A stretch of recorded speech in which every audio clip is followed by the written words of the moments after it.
Siema, z tej strony Germano z kanału RaczejKonsolowo i nie chce mi się spać. A dokładnie chodzi o to, że przed chwilą byłem na koncercie Byli Talent w Krakowie i jakoś tak chyba dalej mi adrenalina trzyma, bo po przejechaniu szybko po autostradzie, wróceniu do domu i prysznicu postanowiłem, że jednak nie kładę się spać i nadrobię Summer Game Fest. Fajne jest to, że poza jednym przeciekiem, który na samym koncercie przeczytałem, tak, nie wiem nic, co się działo, bo jak tylko wyszedłem gdzieś tam z klubu studio w Krakowie, to od razu wsiadłem w auto i ruszyłem do domu, nic nie sprawdzałem. Szybki prysznic, no i jestem, więc nie mogę się doczekać, oglądam. Mam nadzieję, że nie zasnę w trakcie oglądania. A chciałbym jak najszybciej gdzieś tam nagrać te reakcje i opinie o tym wydarzeniu, na pewno dużym. Widzę, że 2 godziny trwa, więc Jeff gdzieś tam dostarczył. Nie mam specjalnych oczekiwań. Sony ostatnio zrobiło State of Play, który był całkiem niezły. Więc można powiedzieć, że jestem nasycony. Wierzę też w to, że Sony pokaże więcej ze swoich studiów first party gdzieś w okolicach września, tak przeważnie robią. Więc nie wiem, czy czegoś tutaj się spodziewam, jeśli chodzi o Sony, no ale hej, może inne marki gdzieś pokażą coś fajnego. Giery, które też będą wychodzić oczywiście gdzieś tam na Sony i na konsolę PlayStation, więc od razu odpalam i lecimy teraz. And here we go! Hello, everybody. I'm Jeff Keighley, and this is Summer Game Fest, a live showcase of what's next in the wide, wide world of video games. We are live here in Los Angeles. So Muszę mu powiedzieć, że ktokolwiek wypuścił tego leaka z tym jednym tytułem od Naughty Dog, wiecie już na pewno o co chodzi, to strasznie mu zrobił kuku. Myślicie, że będzie Kojimbo? Now, what I love about this show is that it's a true cross-industry showcase. Whether you play on Xbox, PC, PlayStation, Switch, or mobile, we'll have games for you. It doesn't matter your platform of choice. We're all here to come together as one community that simply loves the art of amazing video games. The biggest franchises in the industry are here, like Call of Duty. You'll get introduced to exciting new worlds and new teams, and we'll make room for small independent developers who we think deserve the spotlight too. If we do this right, hopefully you'll discover a few new games to put on your wish lists. And even if you don't get every announcement that you desire, and let's face it, you're not going to get everything today, but we've got a lot of great stuff. So let's get started. Over 30 years ago, Capcom's Street Fighter hit arcades, and ever since, this legendary Japanese fighting game series has continued to evolve. Street Fighter 6 is coming in 2023, and right now, we're excited to officially confirm a character coming to the game and show you the exclusive first gameplay footage. Enjoy. No, jestem ciekaw. World Premiere. Kto to będzie? Pewnie ten z płaską fryzurą. Hello. You won't know what hit you. Let me have some fun. Let's get this mission started. Jaka fajna brudka.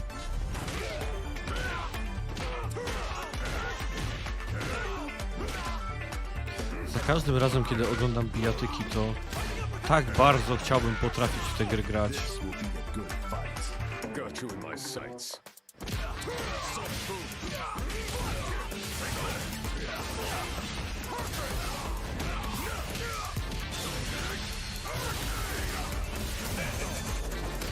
Strasznie podobają mi się te splasze, te takiej farby w tym Street Fighterze.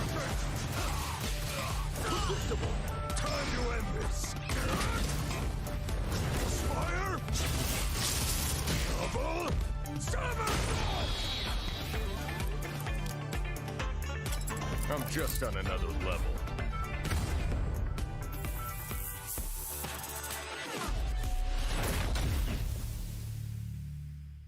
No, fajnie. No i tutaj jest chyba potwierdzenie, że nie będzie ekskluzywem. Bardzo dobrze. Street Fighter potrzebuje tego. It's all about the comb. All right. Next, it's time for a brand new game announcement here at Summer Game Fest. Check this out.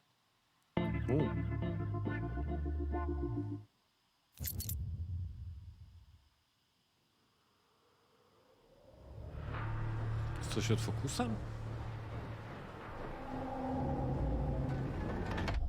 Sergeant Leo Alvarez of the CM-Leth Recon Squad. Our mission was to enter the Tantalus base, locate the ComSat relay, and bring it back online. We found the relay, but there was a problem. Get that door closed now, Private. Close that door. Przestań. Nothing gets in here. Te całe GTFO? Ray didn't make it. Ach nie, to jest obcy. Widać, że Marinesy z obcego. Willis, take the lead.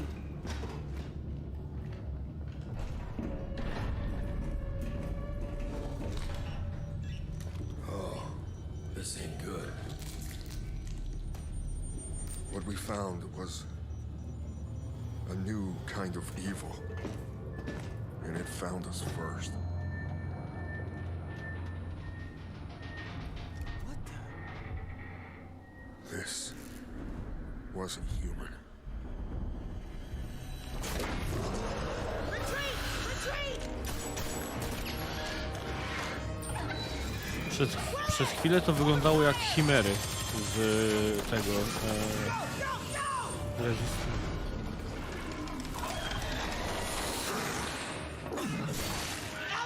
Through that door!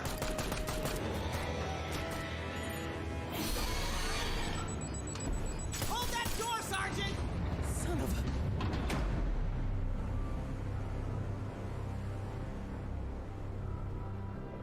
I don't know what I saw in there. But I know when I close my eyes, I still see it. Now everyone's dead.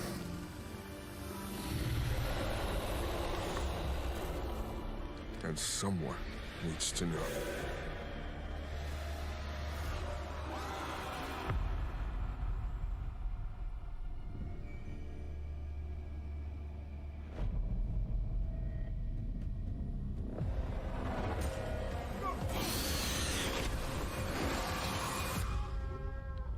Dobra, jak zobaczyłem gameplay, to totalnie mnie zniszczyło. Czuję się jak oglądając te materiały z gier mobilnych. That was Aliens Dark Descent, and it's coming in 2023 to console and PC. Next, 2 years ago at the Game Awards, we revealed the Callisto Protocol from the creative forces behind the Dead Space franchise. Today, I am thrilled to get to show you the first raw gameplay alongside its creator, Glenn Schofield. But first, here's the quote-unquote Schofield cut of the brand new trailer with a little more gore. O, super. Dokładnie tego potrzebowałem.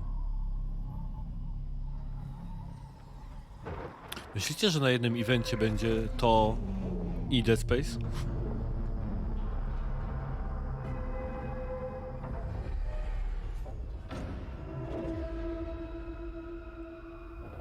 Take a look outside. Did you know that they call Callisto the Dead Moon? Dead. Just like you would have been if I hadn't fished you out of that wreck. So whatever you're holding on to right there, that's your old life. You gotta let that go.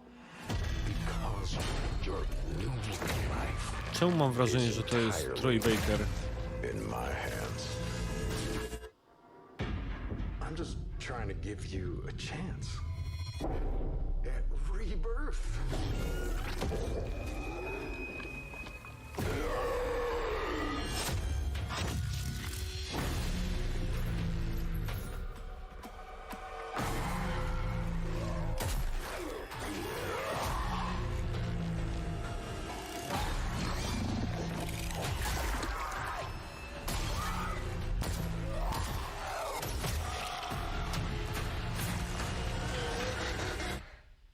I just love that last part.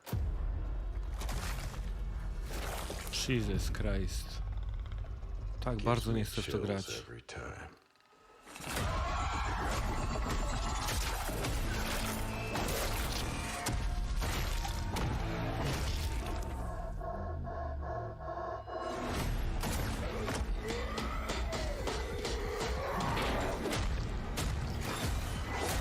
O, można deptać. Już całkowicie jak Dead Space.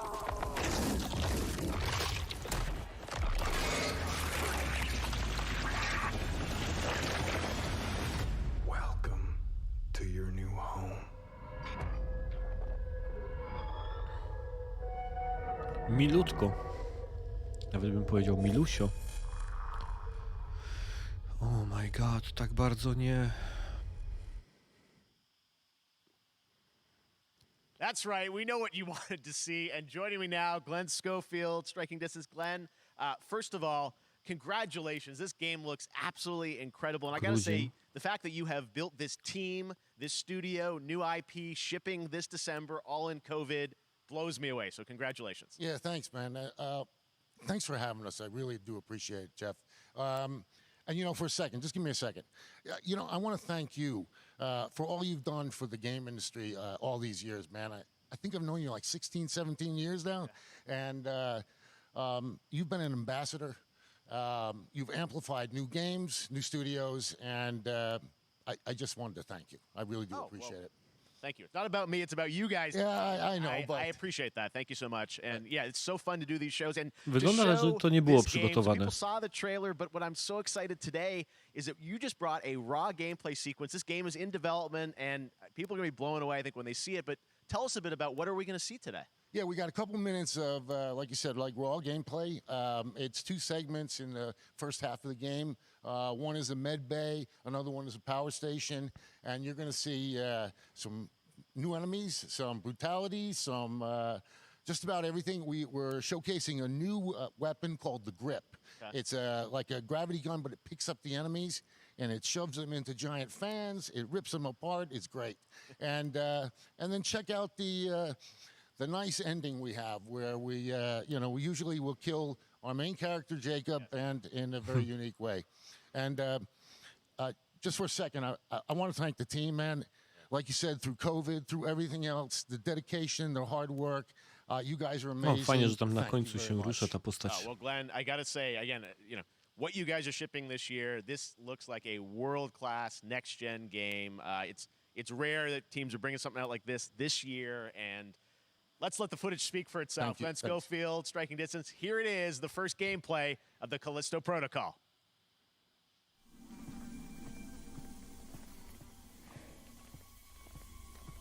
Tak bardzo to wygląda jak Dead Space. Nie mogę.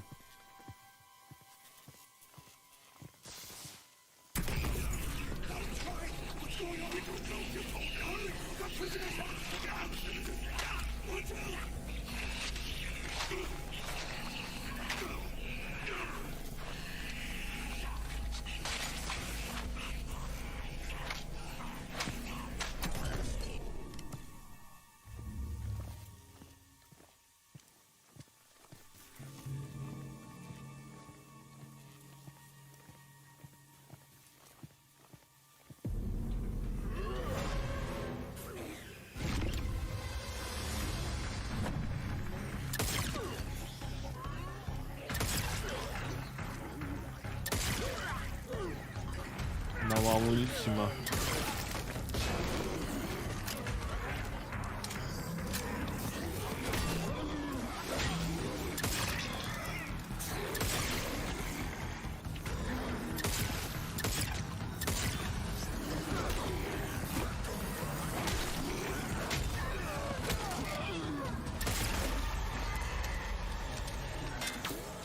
Fajnie, że nie jest jakiś taki bezbronny całkiem.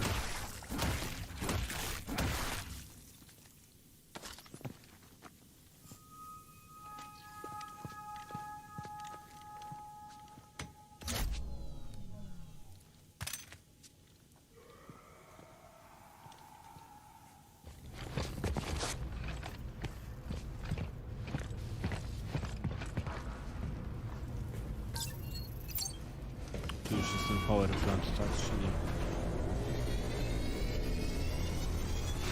Czyli tutaj go zabiją, tak? W jakiś finezyjny sposób, tak?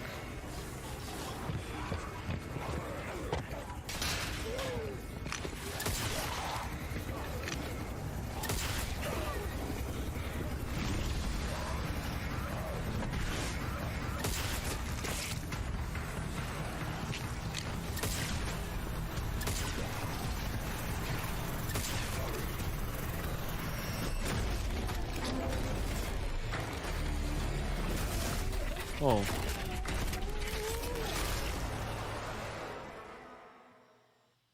Oh my God. That That just happened. All right, moving on. This October, Call of Duty Modern Warfare 2 arrives. Infinity Ward is once again returning to its roots for a modern-day action game, and today we're about to show you the world premiere of its gameplay with a level playthrough. To tell us more, let's head to the port of Long Beach to check in with Johanna Ferris, the head of Call of Duty.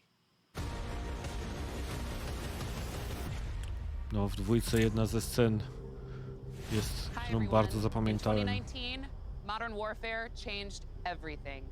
And on October 28th, we usher in a new era of Call of Duty with the launch of Modern Warfare 2. We are back, we are bigger, and we are bringing the entire team. Price, Gaz, Soap, Alejandro, and of course, Ghost. We needed a stage big enough to debut Call of Duty in a whole new way, inspired by the world we're about to enter. Oil rigs, cargo ships, and staggering odds are just the beginning. Here is Modern Warfare 2.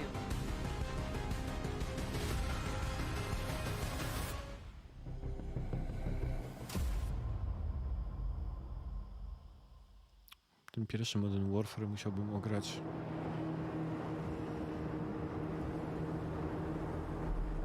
Eyes in the ring.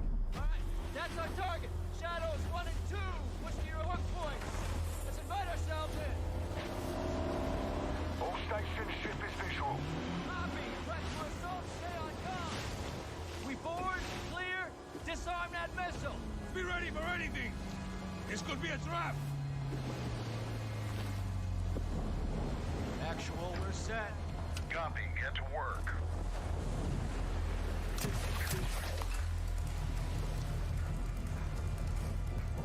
Good hook. Up and at him.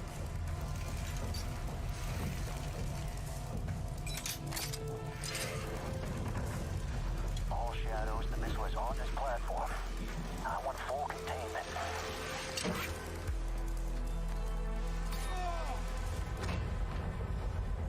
You've got 3 AQ internal. 2-1, making entry. Someone cut right clear through it.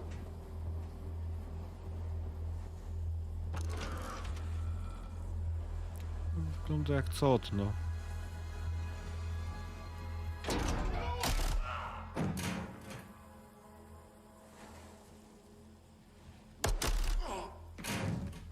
Room clear. Coming out. Shadow 1, moving to the southeast stairwell. Squatters, right side.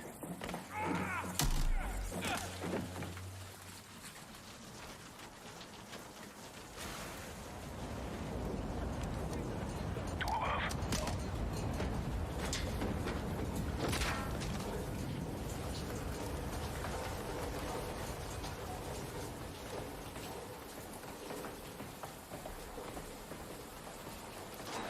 Balcony door undone.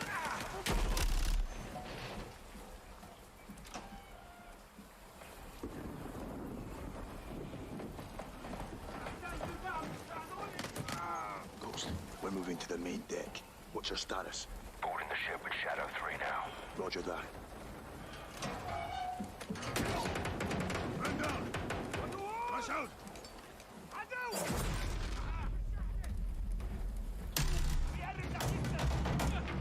There's no one here. We need to move fast. All Shadows, force out. I want eyes on that container now. 2 copies, moving.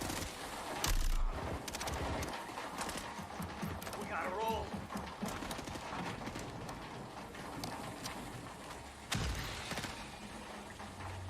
Shadow 1, Ghost. Visual on flares coming from the ring. What's your status, over? Ghost, they're signaling the ship. They're gonna launch that missile. It's first stage. There's still time. All Shadows, missile is on the helipad. 2-1, we're moving to secure. Cover us. 2 copies all.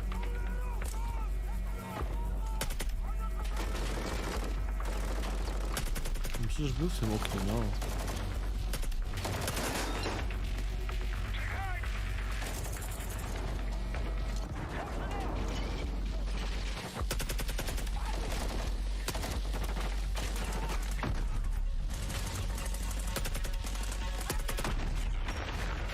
Move to the helipad, Sergeant. So, hit the stairs. Flank 'em.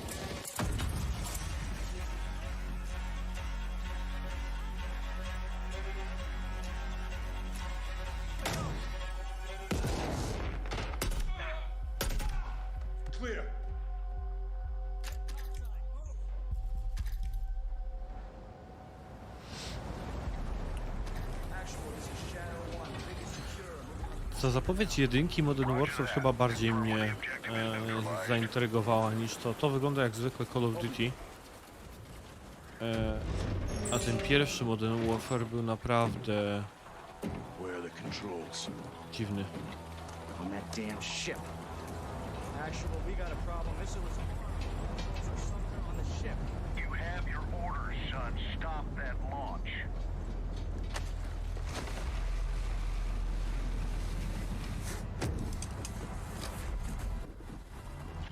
Let's go, let's move out. Go! This is Zero One back in the water, inbound to your position. Solid copy. We're taking effective fire. The LZ will be hot. Roger that! Once we're on deck, we push to the bridge. Fast! Secure those controls. Stop this missile, yep? How do we board? Take the ramp! Hold tight, Sergeant!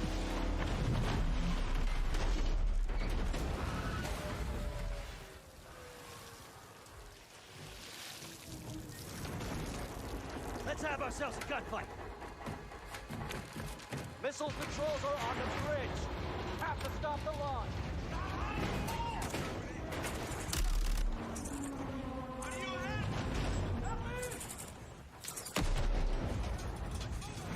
Alejandro, maintain overwatch from the rig. We're forcing up. Copy that.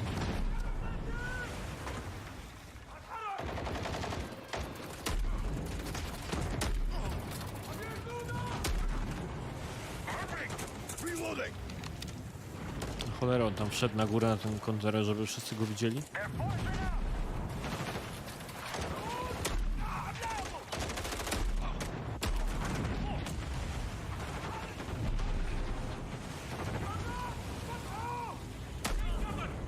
I'm moving. Containers are the only cover we have. Just don't get caught between them.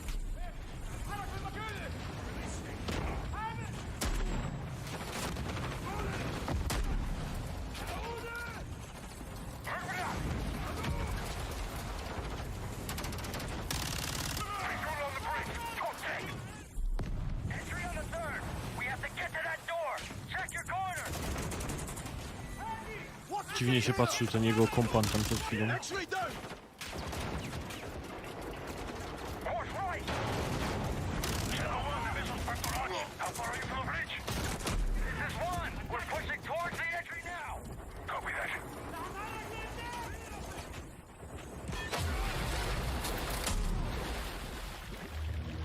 To było ciekawe.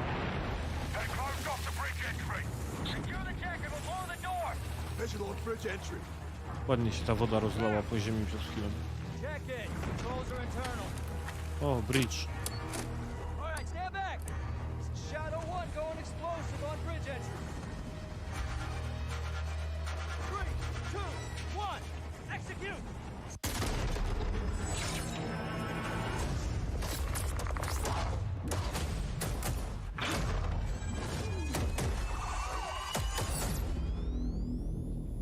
Pre-order now and get early access to the Czyżby open beta. zupełnie też inna historia?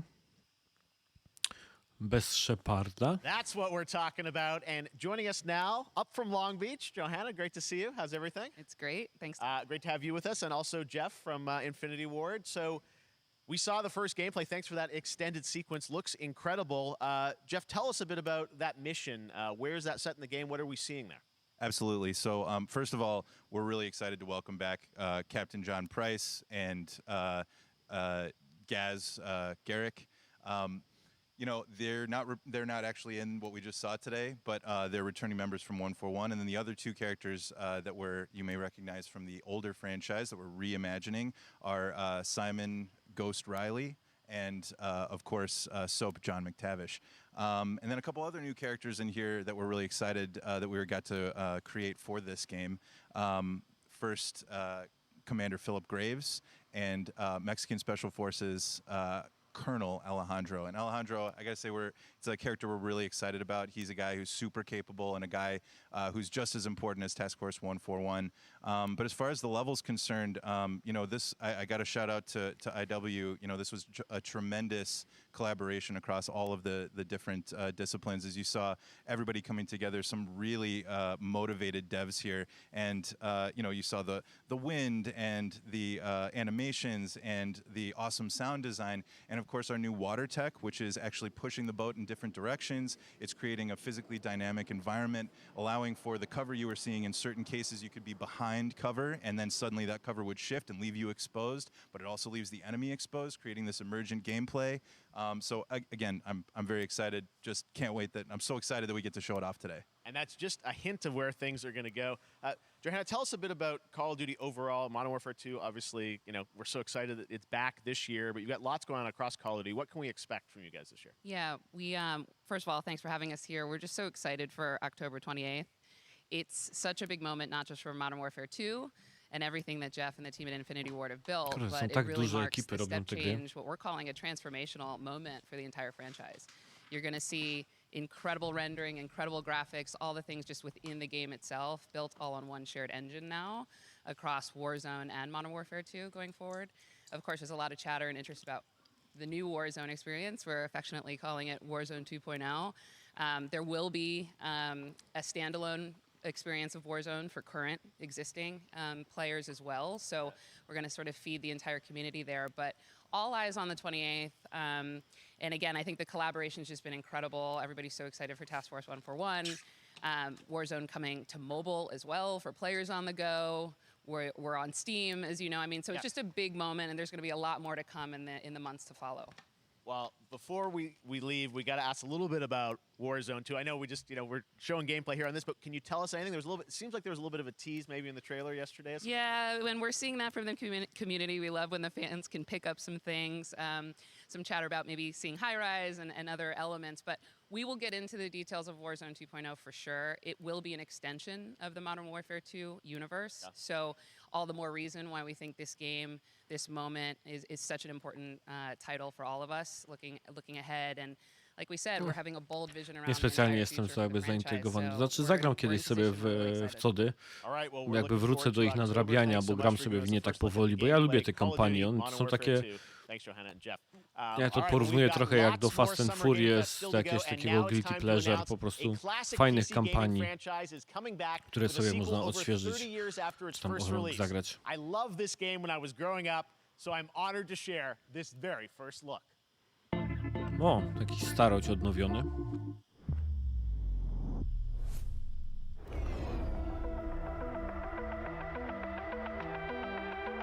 Another World?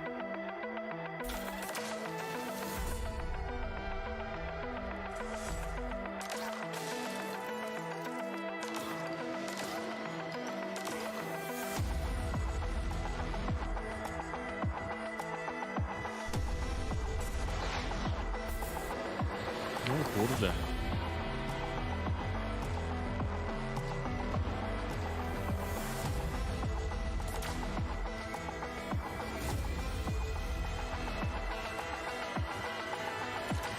Cóż to jest?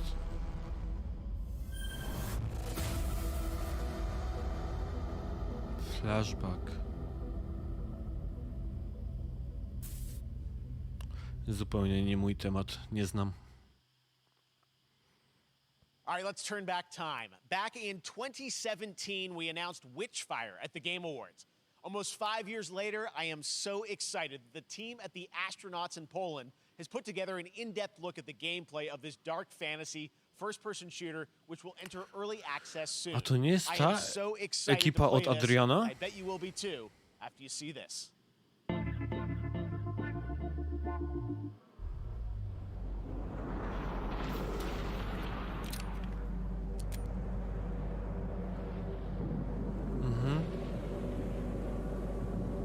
Tak, coś mi się wydaje, że to jest od Adriana. Ha, ekipa to robi.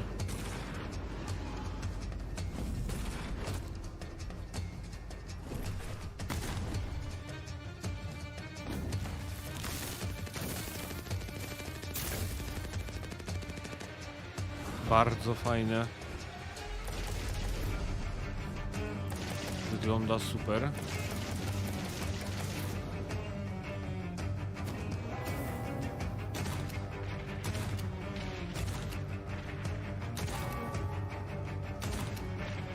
Ale była fajny ten czar.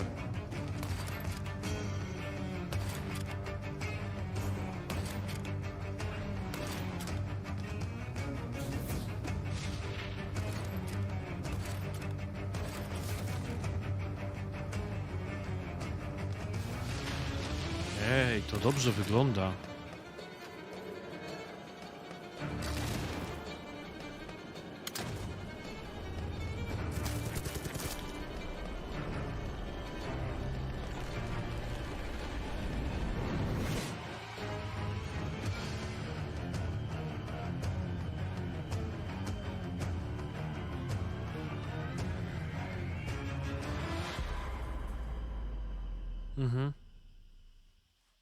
Dobrze, za jakiś czas na konsolach w takim razie.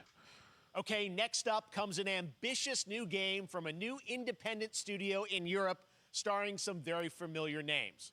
Enjoy this world premiere new game announcement. Ciekawe nazwiska stoją za studio w Europie. Officer Taylor, Medlog 29. To jest Troy Baker. Today, Absolutnie pewien. I can't believe what I saw.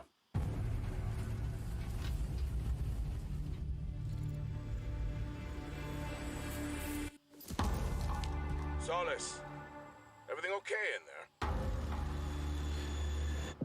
Jak były odcinki podcastu Play Watch Listen, w którym bierze udział Troy Baker, to mówił, że jest w Anglii i nie może zdradzić, nad czym pracuje.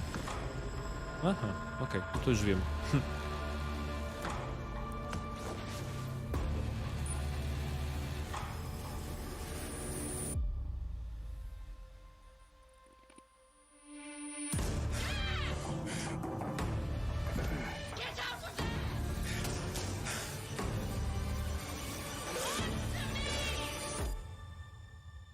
Something's going on here. And I need to find out what it is. Troy Baker, no. That's something brand new, and Oh, look who yes. it is. Troy and Roger in person. Guys, this is so fun, the fact that you're working on a game together. What a cool team up. Welcome to the show. Good to be here. I got to ask you guys, who are your characters in this game? Well, I get to play a character named Wyatt Taylor, who's a medical officer who's stationed at this base, Fort Solace. And it's the epicenter of this mystery that we'll discover and uncover as we go through the game. And of course, my character will be at times in opposition with Roger's character. The battle we've been waiting to see. Every once in a yeah. Oh, man, we can't wait to show you what we've been working on. And by the way, Jeff, this looks awesome, man. Yeah, It's man. so great to be here. Thanks for having us. It's so great that you're in another game. I mean, it's feeling this is your first game since Red Dead 2. One of the first major ones for a while. And I play a character by the name of Jack Leary. He's a maintenance engineer on a remote Martian mining post. Okay. His job is to make sure that none of the equipment breaks down while it's on their graveyard shift. The graveyard shift meaning Mars and Earth are really far apart from each other and their orbits around the sun. So help is not a simple call away. I got to ask, I think a lot of people will see this thing and they'll probably wonder, you know, it's a new team, right? Independent Ale Troy studio ma chude in Europe nóżki. that's making this, but with huge production values. I'm curious, like, how did you guys get attached to this? Tell us a bit about the background.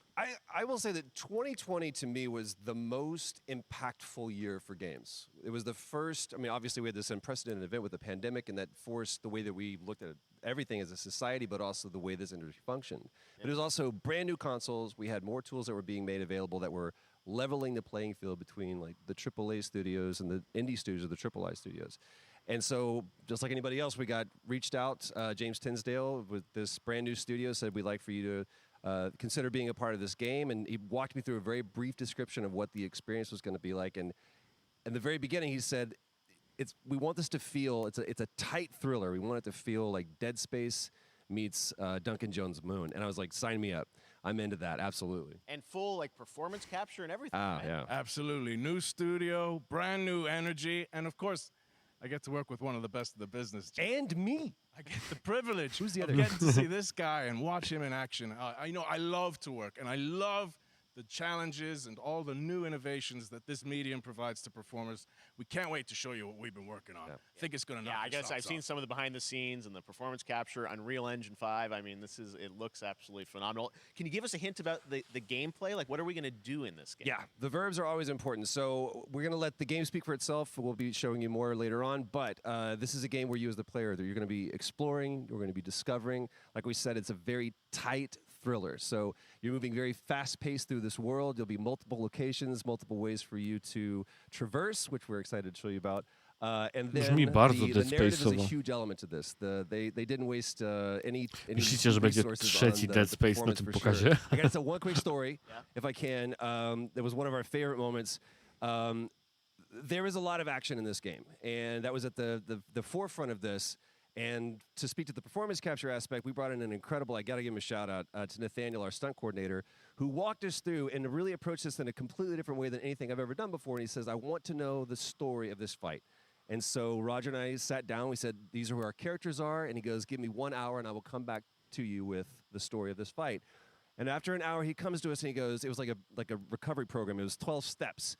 And he walked us through this incredible fight. And about halfway through, I started tuning him out. And I was like, hey, man, I just want to let you know I've got no ego about this, but I can do a lot of things, but I can't do this. And he grabbed me by my shoulders and he says, oh, you can. You will. And it's going to be glorious. And we did. And we it's did. like a dance. There was a lot of trust, and it worked out. Yeah, I mean, we're big, excited big about it, stunts. I mean, this is so cool to see. It's an independent studio doing this, teaming up with you guys. We can't Kurde, wait to see mógłbym more. Troja słuchać Troy, Roger, na thanks for okrągło. Ja joining us bardzo here. lubię, jak Happy on to w be here. podcaście gdzieś All right, appreciate wypowiada it się very na much, guys. grach All i right. tak dalej, o Well, next branży. up, keeping up with the space theme, it's time to world premiere a very exciting new game, which will feature a musical score by industry legend Mick Gordon. This one is going to grab you, and we are so honored to debut it. Mick Gordon robi muzykę do tego.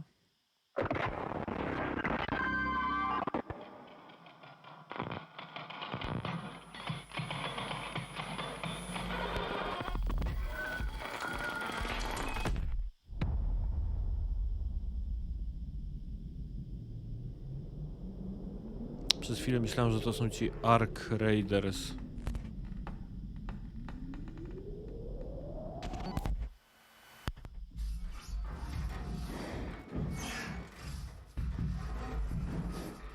Kolejny Dead Space?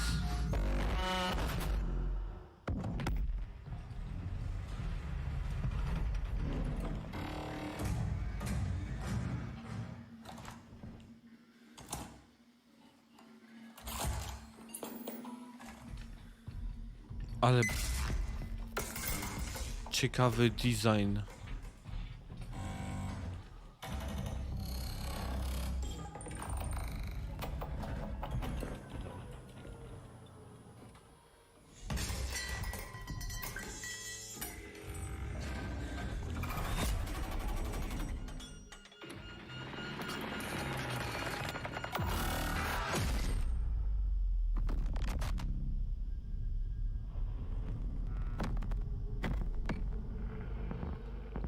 Kolejny Dead Space. O! Exclusive Xboxowy. Doesn't that look great? That was routine coming to Xbox and PC. It was first announced a decade ago and is now officially back. I can't wait to see more. Now it's time to check in with a very special guest who's been in his fair share of video games, including most recently Fortnite as the Foundation. Dwayne Johnson, welcome to Summer Game Fest. How are you? What's up, everybody? And what's up, Jeff?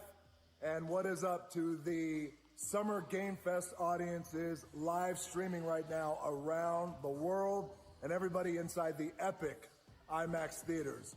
Dwayne Johnson here, coming at you from my Iron Paradise, the very hot and sweaty and smelly Iron Paradise, powered by, of course, Zoa Energy, the #1 fastest growing energy drink in the game. You guys know me by a lot of nicknames. The Rock, La Roca in Spanish, Uncle Handsome, sexiest man alive, big drink energy. Always room for a cheesy joke. There's always room for the extra large cheese pizza, especially when I'm delivering, and I deliver them often. You guys also know me as the greatest and most electrifying surprise in gaming that happened. You know me as the Foundation.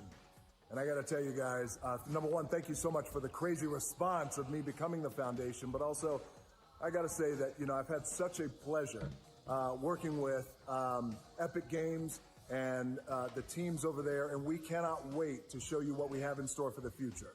And speaking of the future, in the future, you will also know me as Black Adam. Black Adam, as millions of you know around the world who know the Black Adam mythology, he is ruthless, he is unstoppable. And for those who don't, I always like to say a quick tutorial is this. Black Adam has the powers of Superman, but the only difference, well, there's a few differences, but one of the biggest differences is Superman's weakness is magic, and Black Adam's, one of his superpowers is magic. So you do the math. October 21st, I cannot wait for you guys to see Black Adam around the world in theaters only. And you guys will finally see the hierarchy of power in the DC universe change. It has been an honor to become Black Adam, and it is a role that's in my DNA and that I was born to play. I was born to play. Podobno w tym filmie Dwayne Johnson, czyli Rock, potwierdził, że nie ma żadnych CGI. To ciekawe jest akurat. Muszę się znowu poprawić na krześle. Keep having fun, keep kicking ass. Enjoy your gaming, and I'll see you down the road. This is Black Adam. Black Adam. What have your powers ever given to you? Nothing but heartache. I was a slave until I died. Then I was reborn a god. Open fire!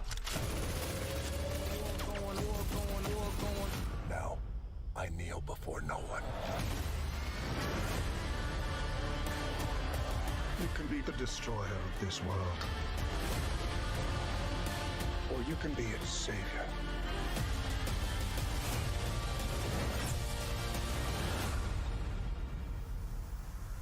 That's up to you.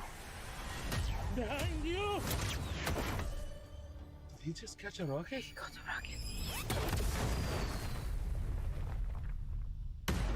All black anything, you know my French code.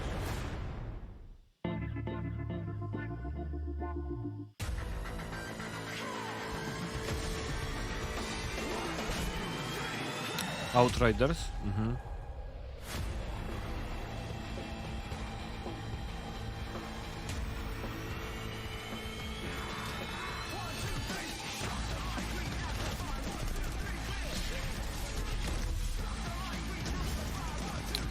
Coś z jednej strony jest w tej grze, co mnie nawet jara, co mi się podoba, ale też przypominam sobie, że te demo tak jakoś nie spodobało mi się aż tak bardzo i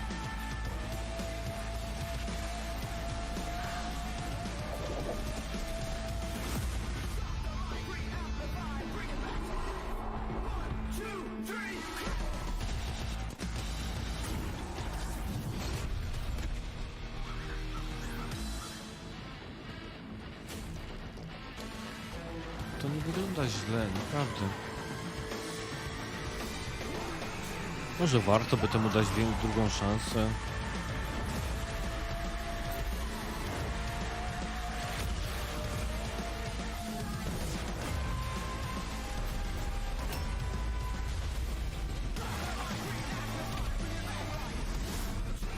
To jest połączenie Destiny i Borderlandsów. Fajnie to wygląda.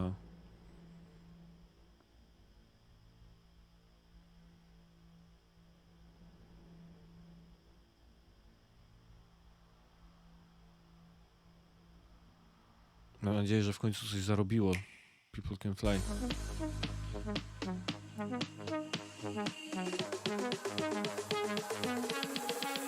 A Nintendo robi szybką rundkę, żeby tu przypomnieć.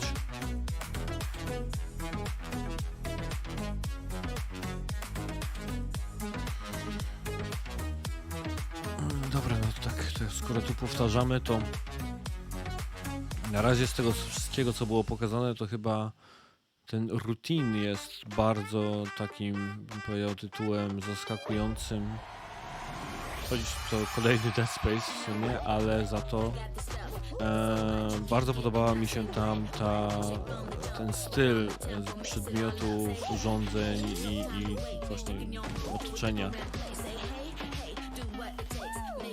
Nie pamiętam, jak to się dokładnie nazywa, taki retro styl science fiction.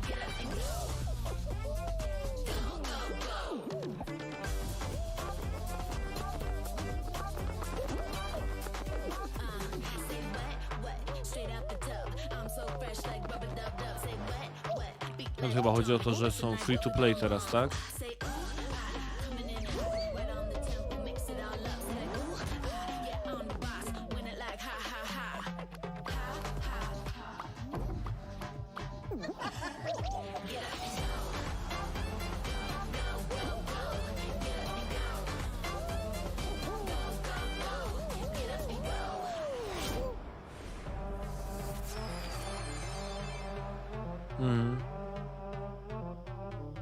That was so fun to see Courage and Ray in that Fall Guys piece, and you can play and download Fall Guys for free starting June 21st across all platforms, including No, zmienia Nintendo się Switch, w Xbox, PC, and PlayStation. All right, back to another new game announcement. We're going to announce a brand new game and universe from a new team of legendary developers. Check this out. Dużo weteranów teraz się łączy w nowe studia i zakłada swoje ekipy w sumie.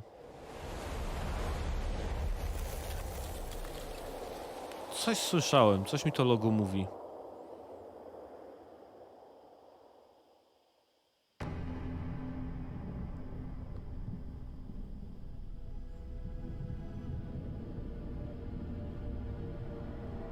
Discovery, this is Command. Storm's in your way. Prepare for extraction. Signal's breaking up. Command, I'll do one last scan. See you soon. Over.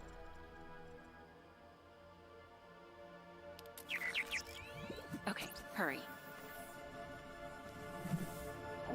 No god, to wygląda jak ten ekskluzyw na Xboxa. Record? Now we're talking.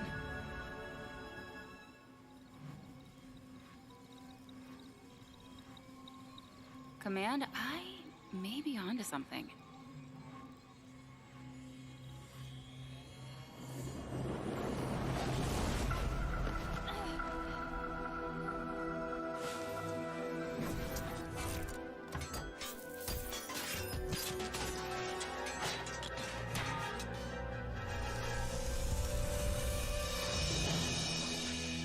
I have it, Command. Repeat, I have it. Mission accomplished.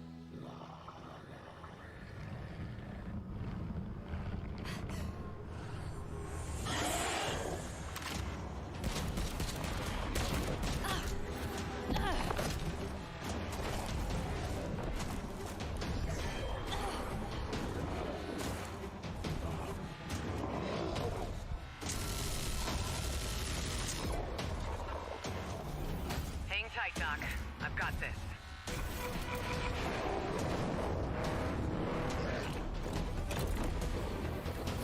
Wygląda trochę jak Krota. Czy tam Oryx.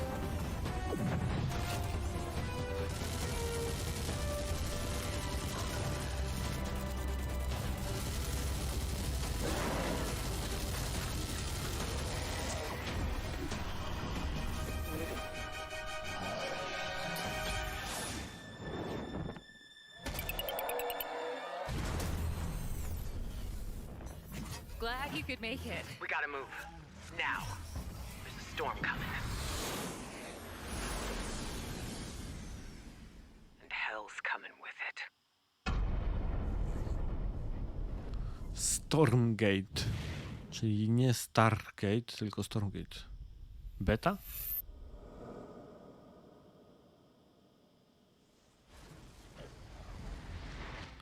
Beta do gry single player to nie brzmi zbyt. There you have it, Tim. Congratulations. Stormgate is real. We have a name and some details.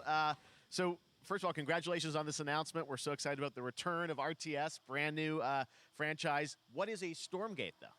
All right, so Stormgates are portals that open during a massive solar storm that unleash the infernal host on future Earth. RTS? Czy on powiedział And RTS? we saw some hints of some. I mean, you know, you guys coming from Blizzard and StarCraft, everyone wants to know about races. You know, tell us about the sides in this RTS game. Yeah, we're unveiling our first two factions today, but there will be more.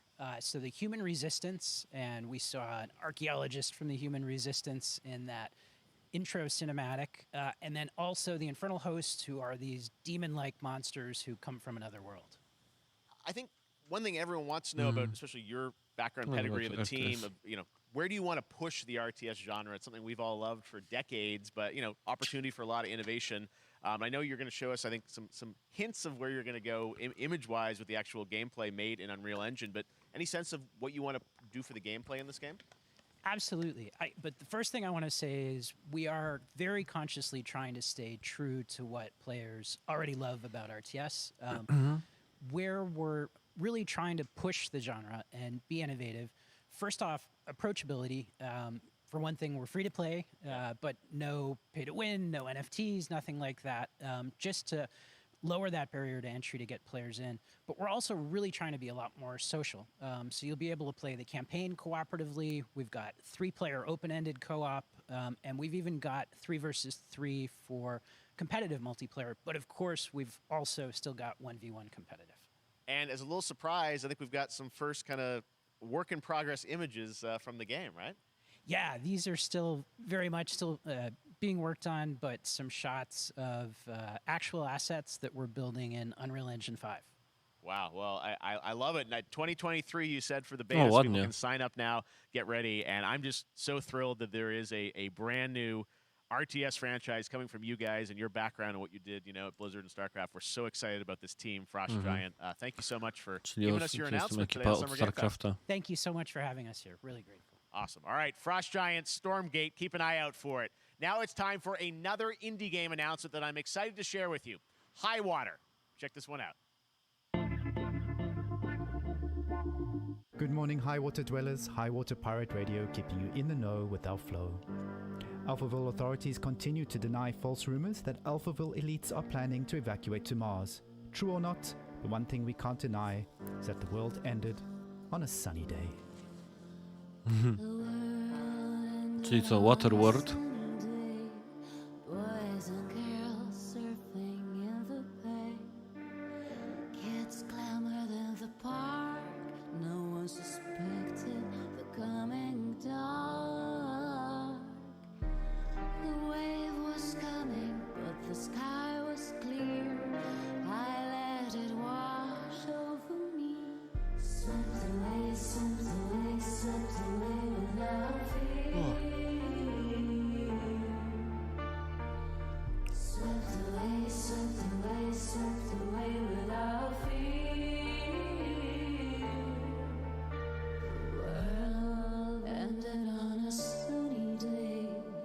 Podoba mi się to hasło.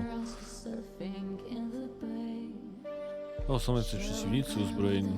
Ciekawe, jak to będzie wyglądało. W tym roku, ale platform nie potwierdzają żadnych. What a breathtaking trailer. Highwater is an adventure strategy game set in a world ravaged by extreme climate change. Now, speaking of the world around us, the conflict in Ukraine is not far from anyone's mind, and it's impacted the development of games, including Replaced from Sad Cat Studios, a Belarusian studio with devs from Belarus and Ukraine. The team had long hoped to reveal a new trailer here today, but were understandably unable to complete it in time. Guys, I just want to say we're thinking of you and all the developers impacted by the conflict. Akurat z We'd love to be Białorusi. able to share your work at a future show. All right, our next game is an official selection of the Tribeca Games Festival. It's American Arcadia, where you play Trevor, whose life is being televised with the viewing population constantly voting you up or down. When you become unpopular, you need to start running for your life. Check this out.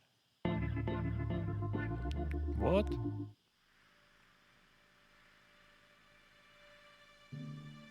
Picture a city where technology and science go hand in hand with fun Voldemort nie mają nosa.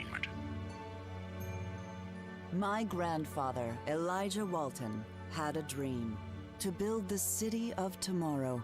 That dream is now a reality, and that city is Arcadia. A 43-square-mile metropolis where each and every citizen enjoys a life of luxury and comfort.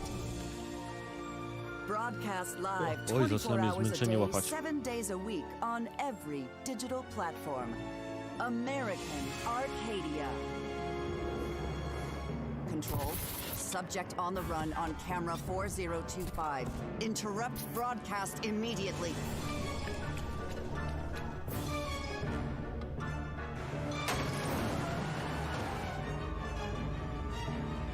To też gra indie. Listen to me. We can't allow Trevor Hills to escape under any circumstances. Trevor. Trevor, can you hear me? Be careful and don't make a sound. Don't worry. I'm going to get you out of there. A, czyli to cała Arcadia to pod taką kopułą Now, sobie last żyje. year, Marvel and 2K announced Marvel's Midnight Suns, a tactical RPG from Firaxis Games, the studio behind XCOM and Civilizations. Heroes from the Avengers and X-Men crossover with supernatural ones like Blade and Ghost Rider for a battle against Lilith, the mother of demons. Today, we've got to look at some new folks set to join the battle. To może być spoko. This world has no hope under your watch. Master Puppets.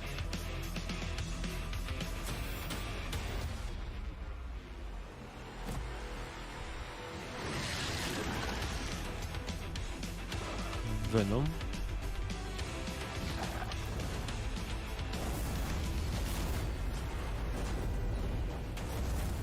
Surrender your pain to me,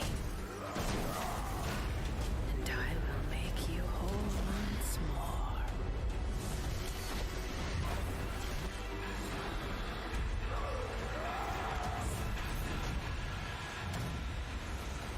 There, my sweet child.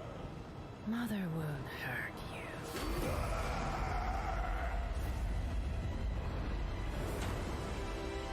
O, zmieniła Venoma w coś. Typical Parker luck. I'm gonna need some backup. O, Spider-Man.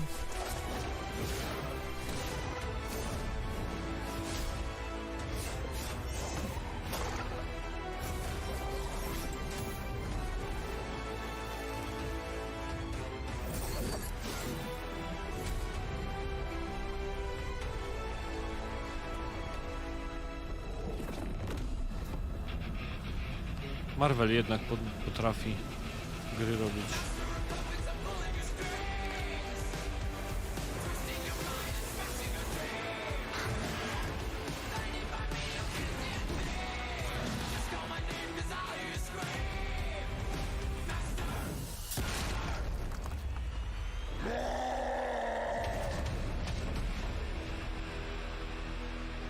To może być fajne.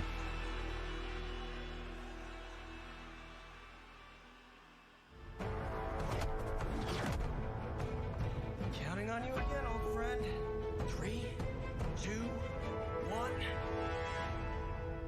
That used to always work. Well, it did that one time.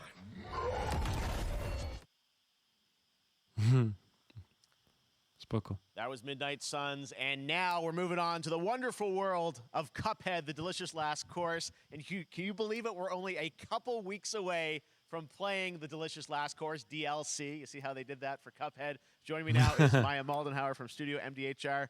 So first of all, Maya, it's really coming? It's really coming June 30th on all major platforms. We are thrilled.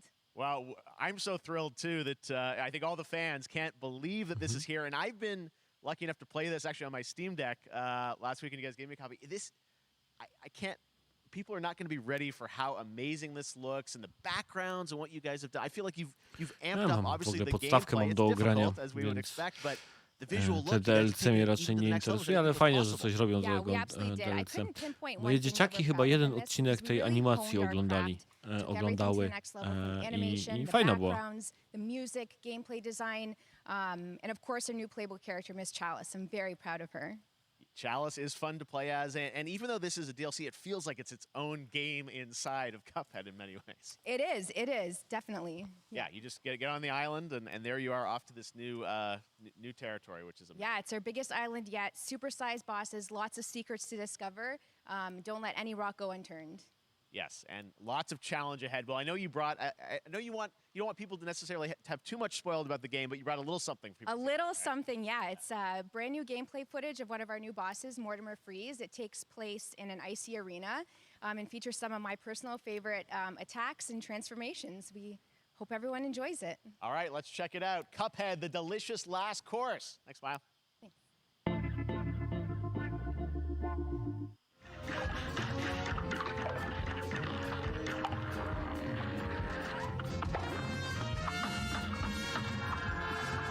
Kapitalnie ta gra wygląda, naprawdę.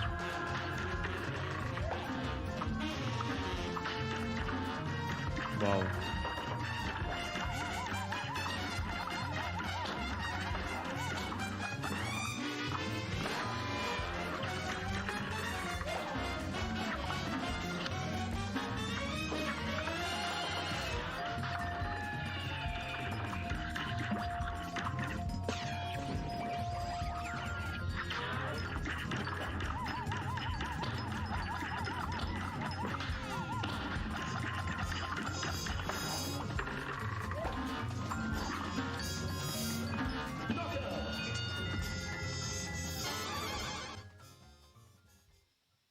Fajne.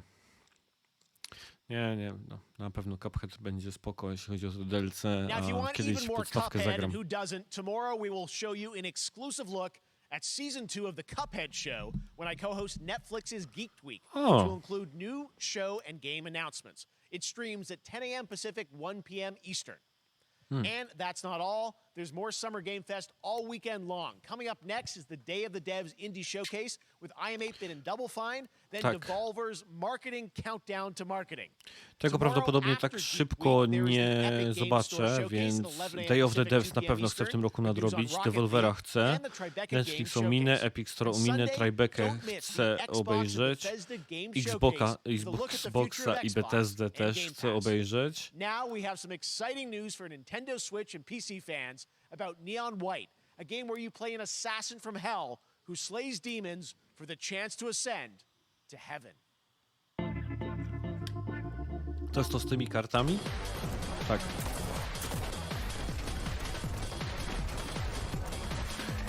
Po tym jak ograłem Slay the Spire, to przekonałem się, że gry z kartami jednak mogą być spoko. We're called neons. Sinners plucked from hell to do God's dirty work. But I'm finding it hard to believe we're in heaven.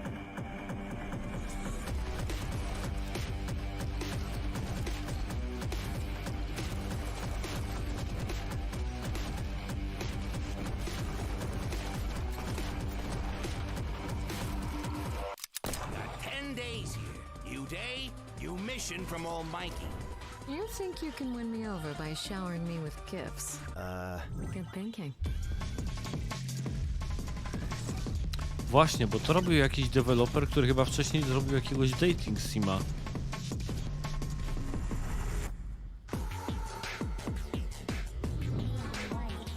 O, czyli już bardzo niedługo, w przyszłym tygodniu, tak? Okej, czyli Switch za parę miesięcy pewnie na We've PlayStation. shown you lots of games today made by huge teams. Now it's time for a game made by a single father in Poland. Over the past year, he's brought on some help to bring his vision for a fast-paced action Jacob, game, Midnight Fight Express, to life. Let's take a look.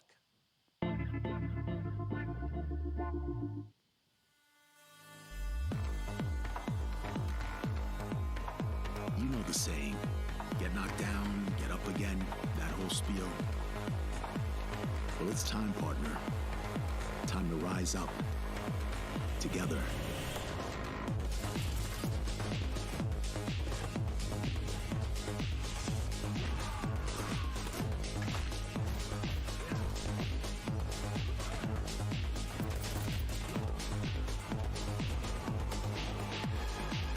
It's happening. The big guy's actually going through with it. While I sat at his side, seeing lives as dollar signs. Fajnie to The wygląda. stink of corruption all over me. You know who put it there?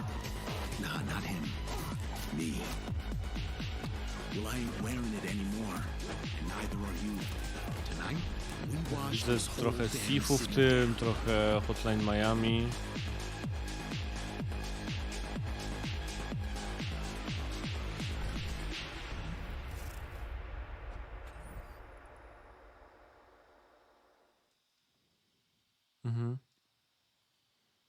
Such a cool game, and I'm happy to announce that a PC demo of this game is going live right now on Steam and will be part of the Steam Next Fest next week. I really want more playable games to get in the hands of Wow, you guys at jesteśmy home, dopiero and w that's połowie why I tego wanted to check it out. materiału. All right, joining me now is Megan from Digital Extremes to talk all things Warframe. Megan, how you doing? I'm so good. My fellow Canadian. I know. We got Good to just see happen to always have these Canadian teams on the show. I don't We know have how a that works connection. out, It's right? okay. We do. Well, we have a great connection. We've also done a lot with Warframe over the years. And I know right now, anyone watching on Twitch for more than 30 minutes, this show is going to get a special Twitch drop, right? That's right. I already have seen people getting it, so Yes. it's very exciting. She's right there, loud and proud. Protea, 30 minutes for watching. Thank you for letting us kind of take over your special events category, but she is there and she is for you if you are properly linked up. No, Warframe, you know, as I said, we've done a lot over the years. You guys have done incredible things with the game. And I know you have Znowu TennoCon mistrzostwo coming up odjechało. in July, which is your big kind of event of the year to reveal what's next. What can you tell us? Well, I can't tell too much, Okay. but yeah, July 16th, 2022. It's a digital event again this year. Today, actually, we just launched the digital items for it, so you can get some in-game goodies, some really cool cosmetics, some merch, all that really great stuff went live today. But of course, the reason I'm here is to, you know, kind of debut. We have our Tenno Live during TennoCon, which is our big reveal of the night, and we usually do a little bit of a gameplay, a little bit of a demo, and I think a lot of people can suspect what it might be, but I'm here to kind of confirm what it is that Tenno Live is going to show. And what is that? Can I say it? Yes, I think you can. Okay, you're going to get your first look at the Deviri Paradox. Finally. Finally, I know it's been a couple of years, but Deviri Czemu oni Paradox się is going to jarają? be Nie what wiem. Tenno Live is all about, and I'm so happy. The team worked really hard on the teaser you're about to see for it, and I'm just really proud and excited to show it. Awesome. Well, thanks so much for being here on Summer Game Fest. Let's take a look at that right now. Digital Extreme i chyba Netis My kupił. child, my friend, what was done is done. New dangers, new choices await us now.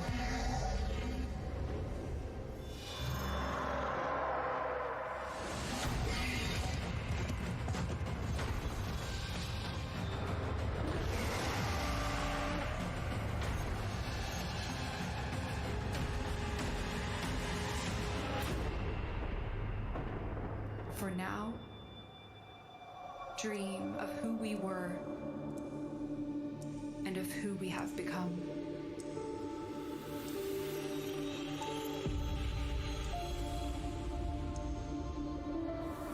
Absolutnie nie mam pojęcia, dlaczego to jest jakimś wielkim dealem.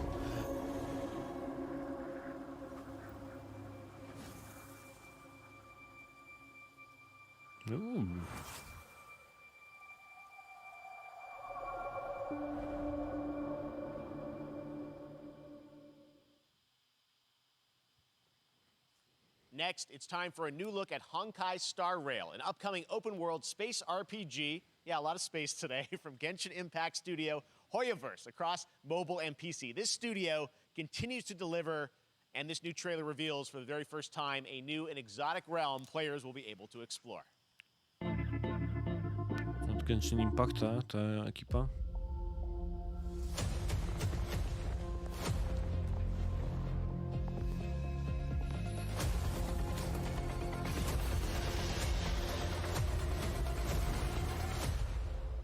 Ciekawe, czy to też jest ten. Jakieś You are in mobilna a gra. daze right now. You don't know who you are, why you're here. None of that matters. In the near future, you will encounter many perils. You will Ciekawe, meet co to za gameplay companions jest. who treat you like family and embark on unimaginable adventures.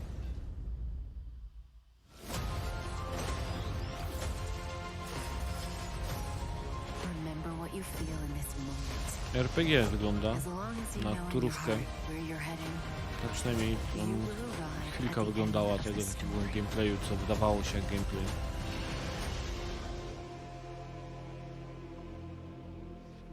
that's the you I like.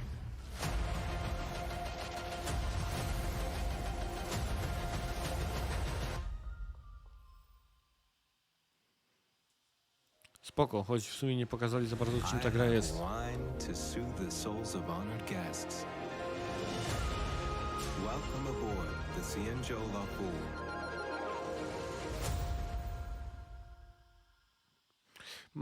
Jeśli chodzi o artystów i rysowników, to mają That's not all faktycznie. from Hoyoverse. Today, I'm excited to introduce you to Zenless Zone Zero, their next major new IP. It's a futuristic urban action game. I have to say, I'm blown away by what I've seen so far. It was announced a couple weeks ago, and it has the detail of Genshin Impact with a fast-paced action style. Here is the world premiere of a brand new look at Zenless's notable characters, armed No enemies. tak, Genshin Impact praktycznie mi się zwraca za darmo. Nie muszą tam za dużo przy nim robić, a kasy jest niesamowicie z tego, więc mają czas, żeby się skupić nad innymi rzeczami.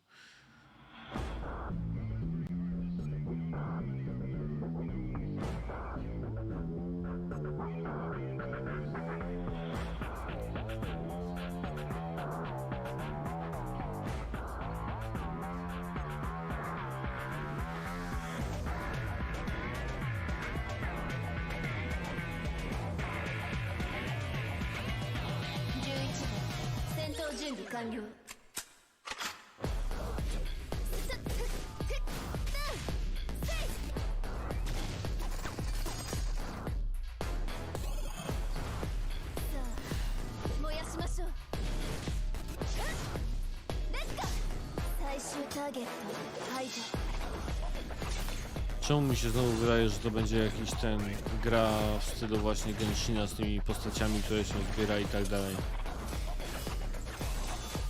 Gacha, tak? No, to mi wypadło mi to słówko z pamięci gacha.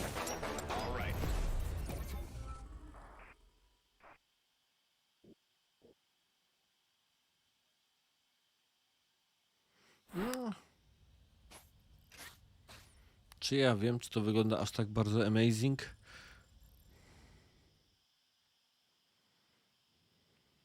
One of my favorite reveals last year was TMNT Shredder's Revenge, which reminds us all of the Turtles arcade games back in the day. No, fajnie wygląda it's ten nearing the beat'em end up of development, z żółwiami. The team wanted to use SGF as a way to reveal one exciting aspect of the game they've been keeping under wraps until now.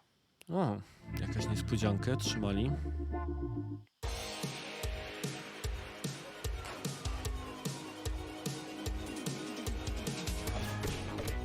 A, ten. Zawsze go lubiałem w bajkach.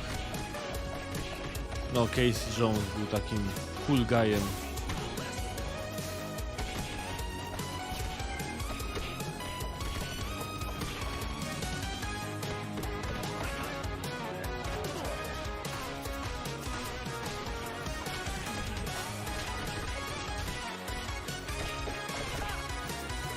To jest fajne.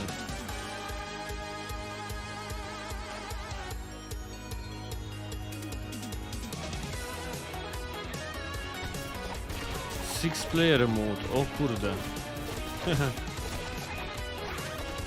Niezły chaos.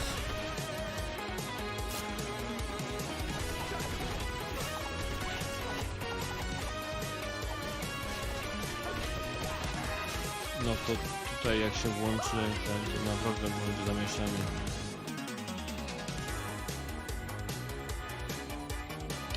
Podoba mi się też art style, jeśli chodzi o tą okładkę. Na Game Boyu. O, w przyszłym tygodniu.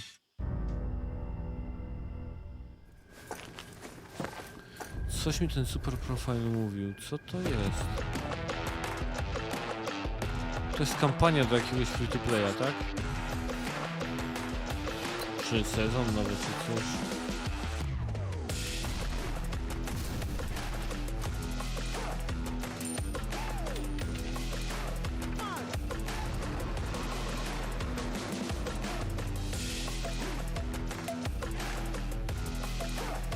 No, Ken.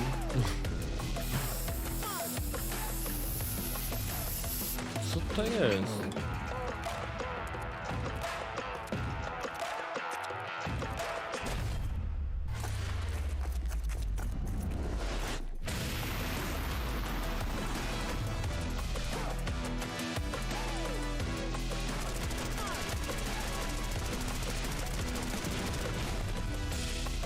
To mi wygląda na jakiegoś free to playa.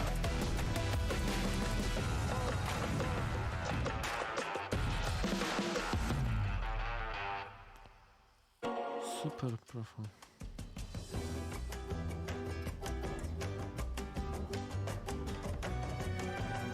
Ach, to jest ta strategia. Dobra, okej, teraz już wiem. Przez chwilę się przeraziłem, że Sega będzie pokazywała coś z tego Sonika nowego.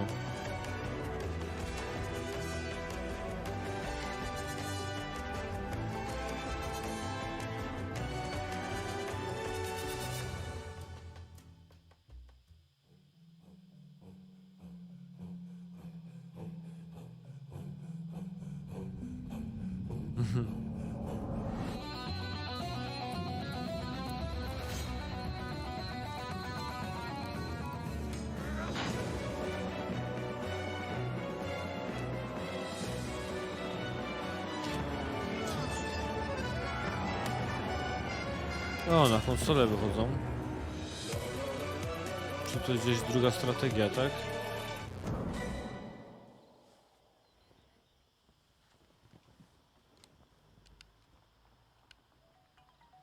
How far will you push humankind?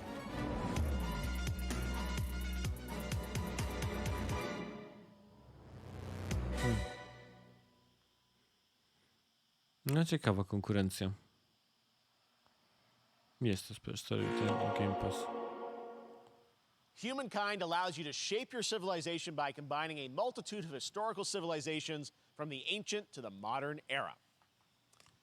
One Piece is celebrating its 25th anniversary O kurde, this year. One Piece na Bandai wielkiej Namco scenie. is bringing the mega popular franchise back to video games with Whoa. One Piece Odyssey. Wytrzymaj, Tomek, Monkey D. wytrzymaj. Luffy and his crew of pirates are off on their next adventure. This trailer reveals the setting, a mysterious island where Luffy and his Straw Hat crew become marooned in this exciting upcoming JRPG.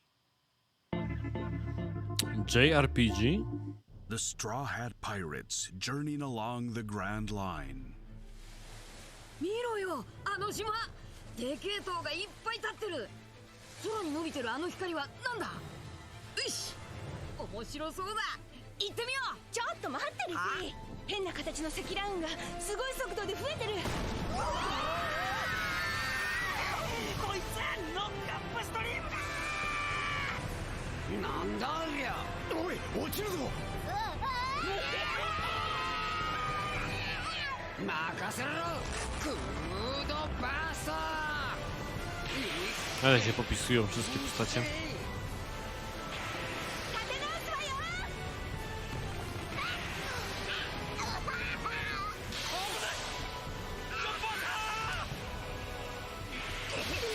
Usopp. Robin.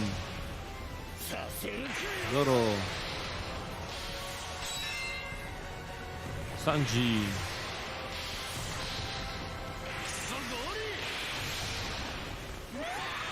I Luffy.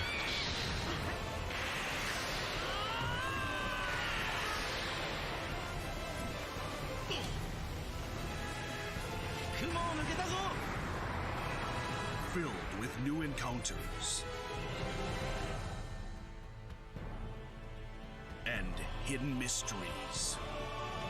No fajne, że jest to oryginalna historia przez Odę pisana. Unravel the adventure that awaits.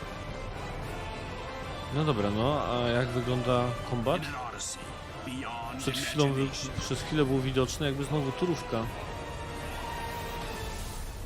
One Piece Odyssey. Tam przez chwilę było tak pokazane postacie znowu z przeciwnikiem stojący tak jakby naprzeciwko siebie. あなたたちの記憶をもとに作られた世界よ。 Boże, te nowe logo Bandai Namco, widzieliście? O Jezus. This August, Soul Hackers 2 from Atlas launches, and we've got your first listen to the English voice cast with this quick new look.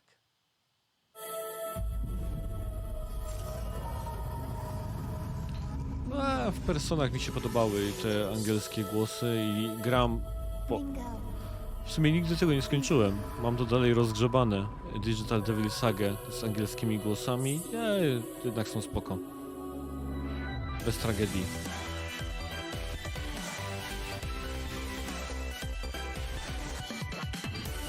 Take my hand.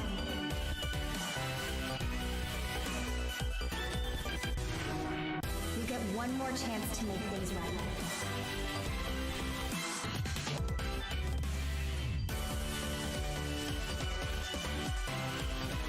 What's our mission then?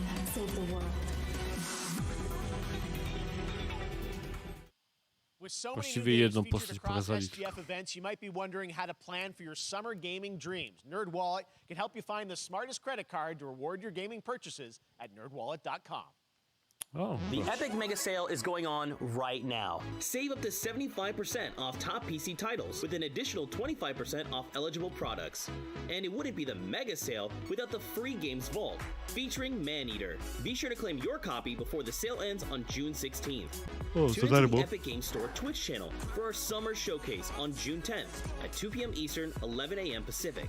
We're taking a look at new announcements and updates from PC titles heading to the store this year and beyond.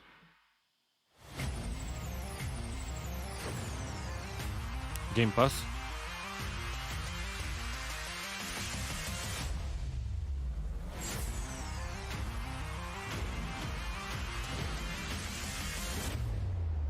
You nuts?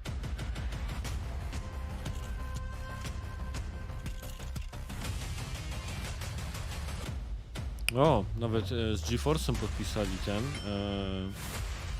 umowę Samsung.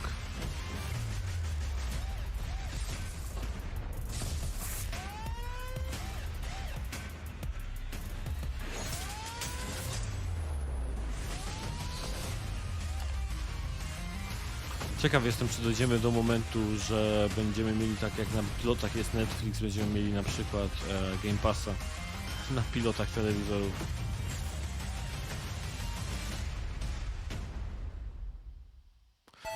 Microsoft na pewno by to chciał bardzo.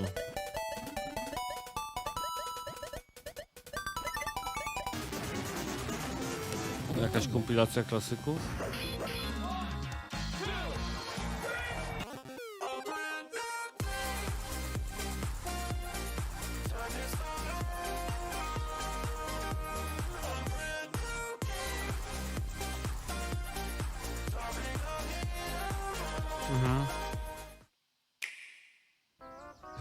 Tam było w ogóle Street Fighter Alpha 3 chyba był w tej kolekcji. Co generalnie jest bardzo fajną strzelanką. Bijatyką Alpha 3. In Mario Strikers Battle League. In this no-holds-barred, soccer-ish sport, chaos reigns supreme. So prepare to do whatever it takes to claim victory. So much fun, it hurts. Mario Strikers Battle League. Only on Nintendo Switch. Game rated everyone 10 and up. Już wyszło? Nie, to... A nie, dzisiaj faktycznie. Hi, my name is Carl and I'm a developer on Metal Hellsinger. You know how in some games where the music's really good, you feel compelled to move and shoot to the beat? But what if you had to? In Metal, the better you are at slaying to the beat, the more intense everything gets. And we have vocal performances from legendary artists like Serge Tankian from System of a Down, so while headbanging isn't mandatory, we do recommend it. Our demo is live now on Steam, Xbox and PlayStation platforms, so go check it out and slay to the beat.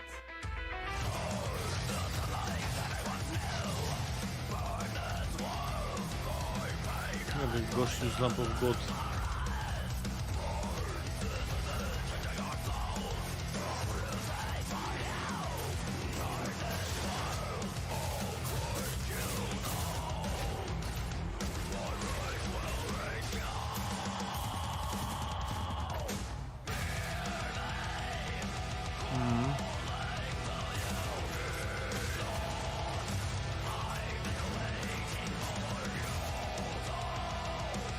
O rany, jak to zerżnięte z tego, z Duma, to podświetlanie przeciwników i finisher.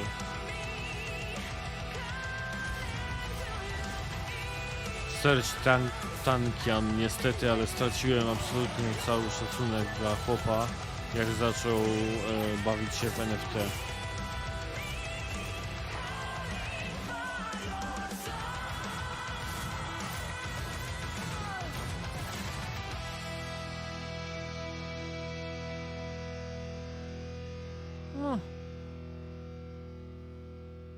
Dużo tych gier z bitem i strzelaniem do bitu się pojawia. Level Infinite. O, uwaga, Chiny. That one was Metal Hellsinger coming later this year from Funcom, a rhythm shooter with metal music And right now, as I mentioned, a demo has launched on PC, Xbox, and PlayStation for you to play for free. Next up, a new game launches tomorrow, The Quarry from Supermassive Games. This spiritual successor to Until Dawn stars David Arquette and an all-star cast. It's getting great reviews, and this is one of those binge-worthy teen horror entertainment experiences where your every choice shapes your story and determines who lives and who dies at a camp in upstate New York. Here's the first look at the launch Until trailer. Dawn też mnie nie interesował, Family więc... is the most important thing in the world. Ale wygląda super. But if your whole family, you know, like every last one of them decided to jump down the bottom of a well and they're all just hanging on the end of a rope, how can one person be expected to pull them all back out? You can't. So you pull on that rope and you're just going to fall right down to the bottom of the well with the rest of them. And what's the point of that? What? There is a lot more to this than you realize. Like what? Kidnapping, murder, cover-ups. I think the whole Hackett family is in on it. You have no idea what's going on here. Not a goddamn clue. All right, let's do this. Who should I call? 911. You mean 911? Who says 911? Goodbye, cruel world. We gotta get out. I'm gonna enjoy watching you die.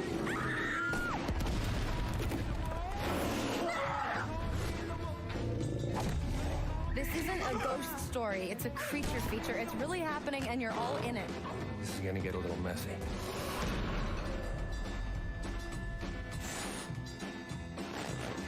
Them's the rules, you noob.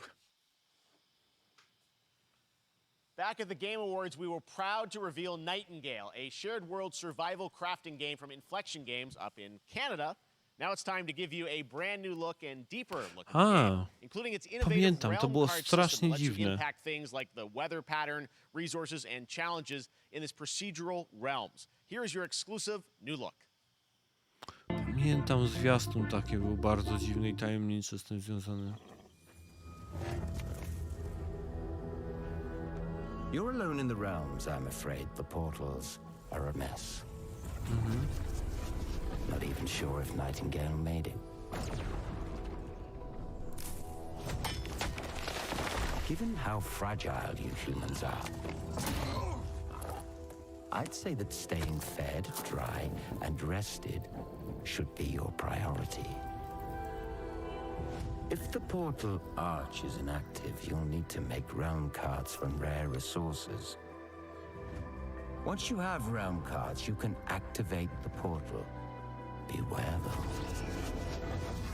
Foul things lurk in the interrealmic void, waiting to get in. Be ready with your axe pick. Survival, tak jak to taka gra, czyli jak trochę jak Rust czy coś. To absolutnie mnie nie kręci.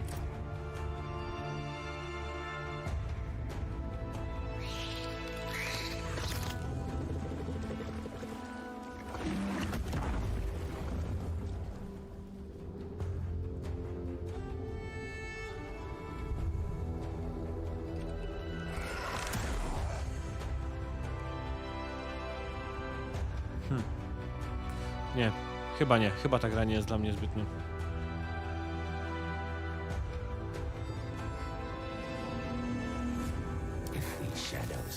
społecznościowa, jakiś tam gra związana z budowaniem i craftingiem i elementami survivalu.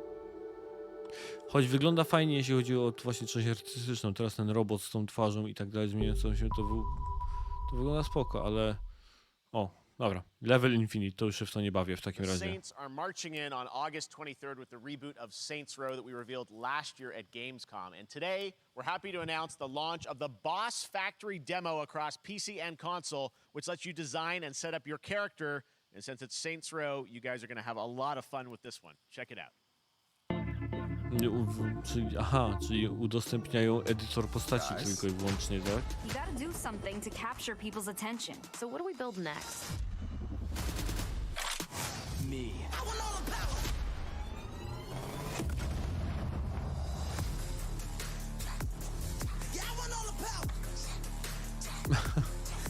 I te piksele tam w kroku. We are so good at this. Which fool wanna challenge me? Got a pack on your back with a strap, can't relax cause you know there's no guarantee. I never get this effect, don't react to the test of the mass and the cavalry. Stay correct as your majesty, savage, never kneel, never have defeat. Seriously, this is perfect. Dinner and a show, baby.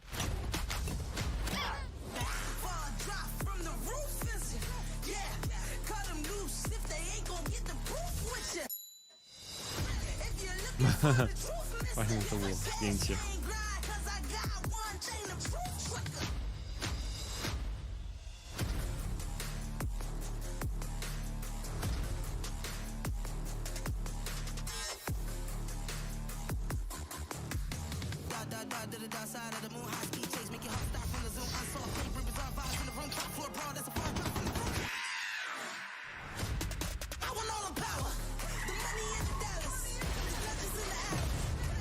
Ciekawe co na to Bartek. Saints Row to jest bardziej jego bajka.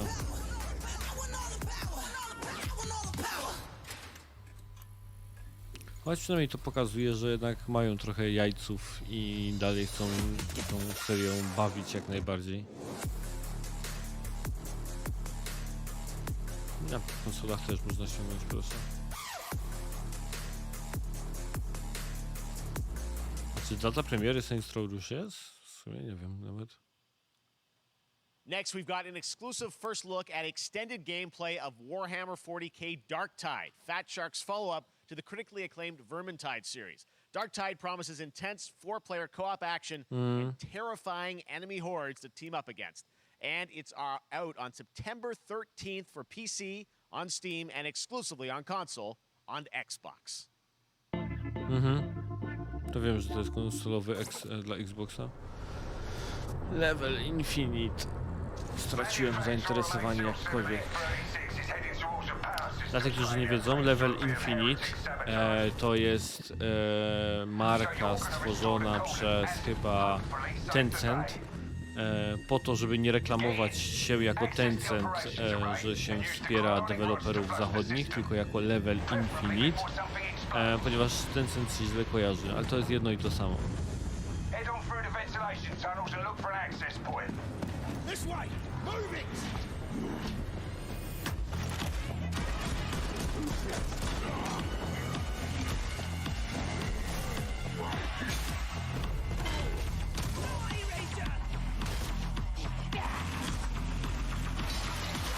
No tak, poza tym to po prostu jest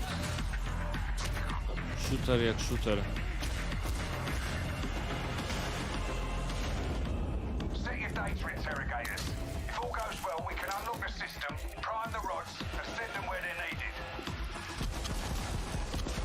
Wszystko w tym stylu Warhammera 40k. Choć muszę powiedzieć to, że ten jedna postać jest taka ogromna, to jest nawet spoko.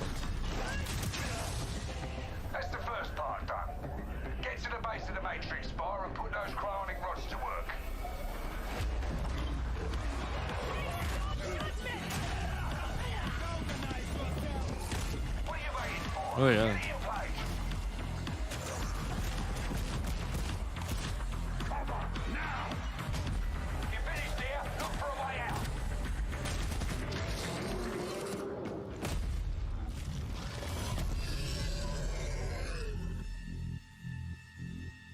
No spoko.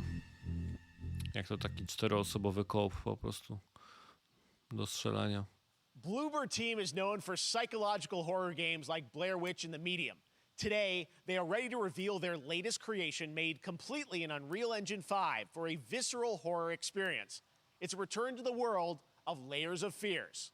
Get a dose of this. Dobrze, czyli jednak nie robią Silent Hilla. Niech sobie robią te swoje layersy. Someone once said insanity runs in our family. Let it run. O, Bloober z Anszarami.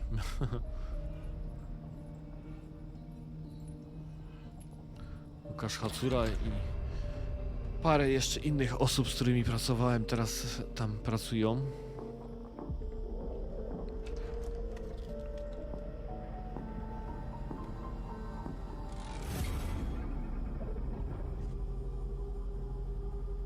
They say it's a tale of sadness and guilt of an artist trapped in a place beyond redemption. It's a lie. This is a story of my fear, pain, and hatred, of the horror of my loneliness. And it is mine to tell. Now I see it.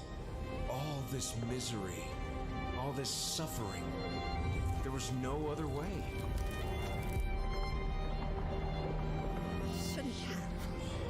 You really shouldn't have.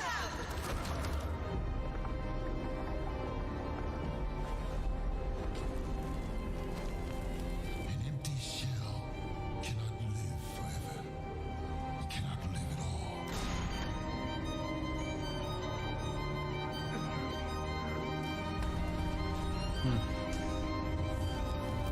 Ale to są layersy, nie? I was trapped in this house, bound by this body.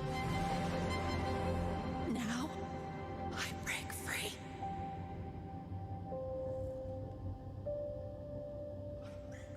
Layers of Fears.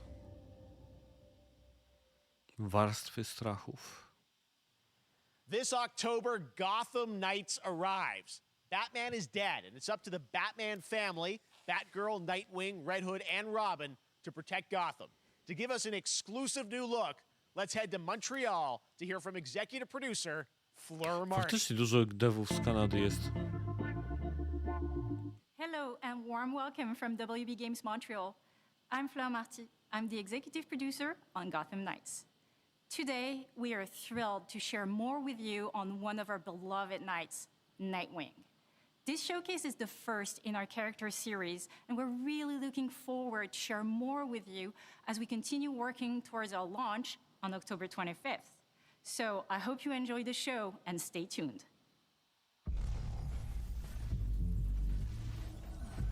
Z dwójki tych gier koopowych o superbohaterach to chyba wydaje mi się, że jednak bardziej czekam na ten Suicide Squad. And then this city became my home. Its people became my family. Gotham gave me everything. It deserves to feel safe.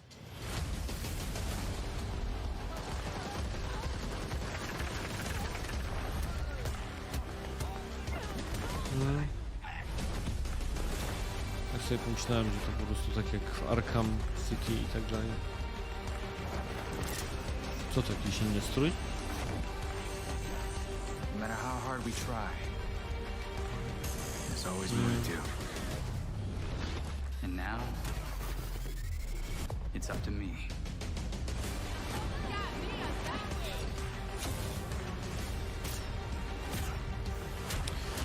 No, bo dlaczego mówię o tym Suicide Squadu i tym, że kiedy patrzy się na gameplay z Suicide Squada, to on wygląda jednak bardziej ambitnie. I got this, Bruce. No właśnie, a ta wygląda, gra jest jak kontynuacja tego Batmana.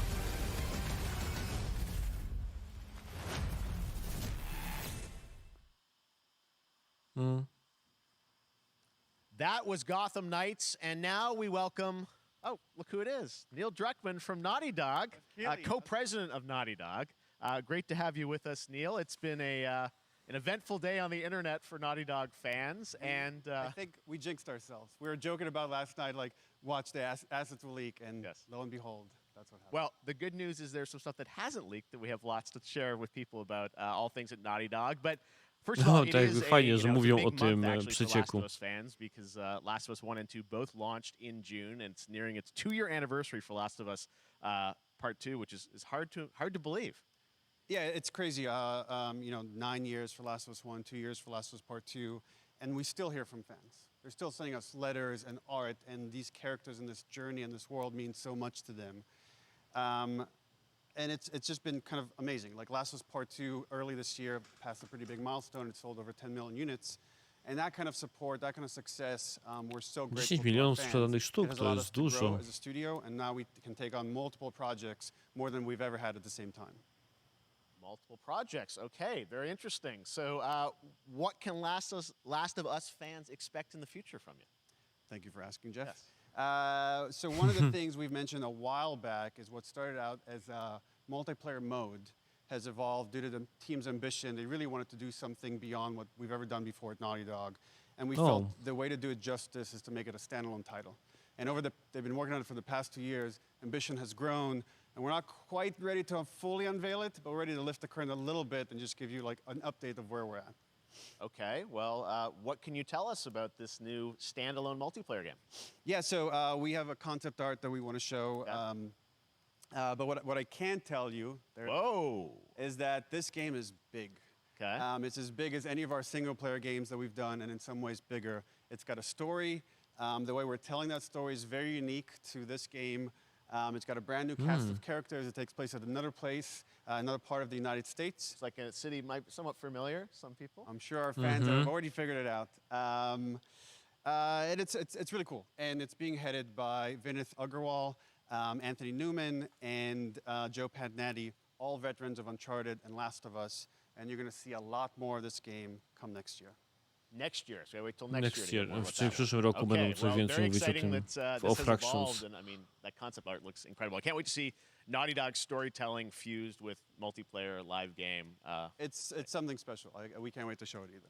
Okay, well, that's not all. We also have something that I've been reading about on the internet every day. It feels like up in Calgary, they're filming the Last of Us show for HBO, right? Yeah, so for the past year, we've teamed up with Craig Mazin of Chernobyl fame and HBO to adapt The Last of Us into a TV show. They've been filming, and it's pretty incredible. The stuff I'm getting back, when we're looking at back at Naughty Dog, we can't help but feel Właśnie emotional, Neil because chyba nie not only pracuje is it przy so grach, good, bo and on the właśnie quality is siedzi so przy high, produkcji it's serialu so dużo. authentic to what we've made in the game.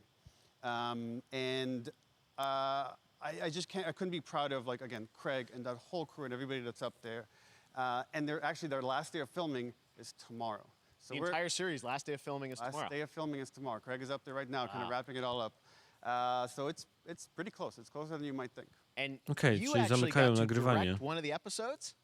Yes, I think that really speaks to the kind of collaboration and trust that exists between Naughty Dog and HBO. They invited me to direct one of the episodes. I think we have an image from the episode I actually directed. Ooh, okay. So we could first look. Let's take.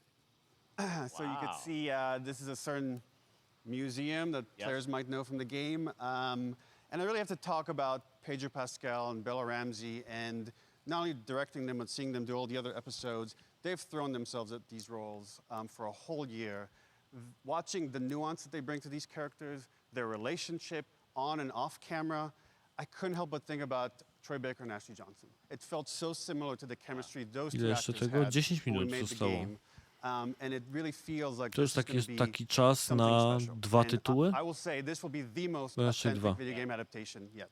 Well, I mean, that first image that they put out, it feels like the video game. Everything that I've seen, both public and other stuff, makes it feel sort of super legitimate, as you said, and that's awesome to see Joel and Ellie from the front side now for the first time. So we'll see more of that next year. That's coming as well, right? Serious? You'll hear about it very soon. That's okay. all I'll say right now. All right. Well, Last of Us O, HBO, czyli very, niekoniecznie very w przyszłym exciting. roku, może w tym roku And się pojawi. I hear you actually have a couple actors from the show who are going to join us We here. happen to have a couple actors here that are part of the show. We should bring them up. Okay, come on up.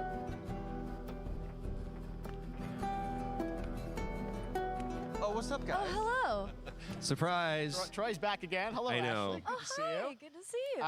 I'm a little confused, though. I thought maybe Pedro Bella, but Troy Ashley out here from the game, right? So when Craig and I started working on the show, almost one of our very first meetings, we said, Troy and Ashley have to be a part of it. And we're such fans of like the talent and helping us create Joel and Ellie. We felt like it was so important that they become part of the show. And it has to be more than just like kind of like a wink to the camera and like a cameo. Okay. These are real roles that we're keeping on the wraps for now. But But man, I'm bummed that I couldn't be there with you guys when you filmed your stuff. There's been so much It's stuff I feel like so good on the internet. There's so much like talk about what's being filmed, and I think that's you guys have kept a complete secret that you. So you were up there and you filmed your roles by now, obviously. Well, keeping secrets with this franchise is kind of old hat. Like we've except had for today. Except for today. Except for the date. It was one of the hardest things for us to do is to not let people know that, because we're so proud of it and the work that we did. We worked hard. The crew. I have to say, when I walked out on set, to be met with literally every person that I met on that crew is such a fan of this game, and they all knew what it was that they were working on and committed to working on this project because of their fan and their love for the game was one of the greatest. It was like I was coming home to friends. Yeah, the attention to detail, the crew was amazing. Bella and Pedro are they're so perfect, and we've been trying to sort of describe that feeling of sort of seeing them in person.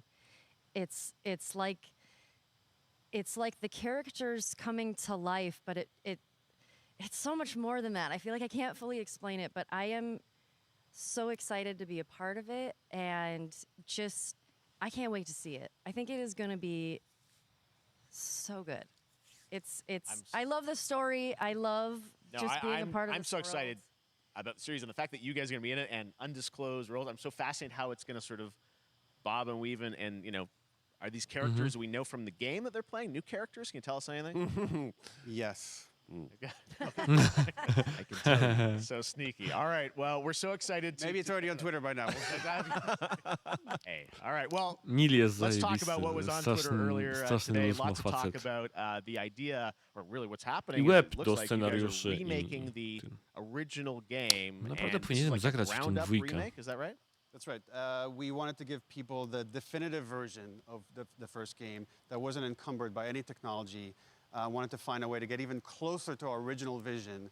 We're able to do it on the PS5 and PC. And instead of talking about it, let's look at it. All right, let's take a look at The Last of Us Part 1.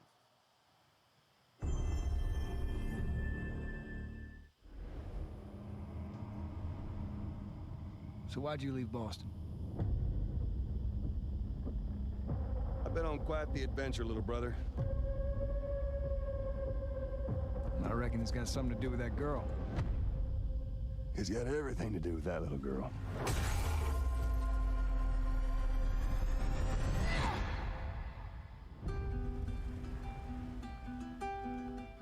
You know, I've never been this close. It's the outside. So is that everything you hoped for? Can't be any worse out there.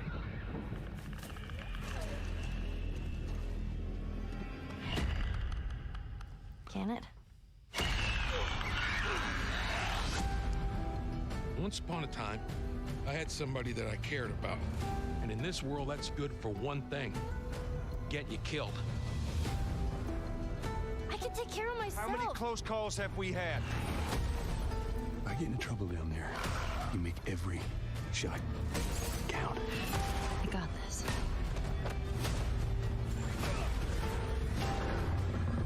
Hope you know how to use that thing. I've had some practice.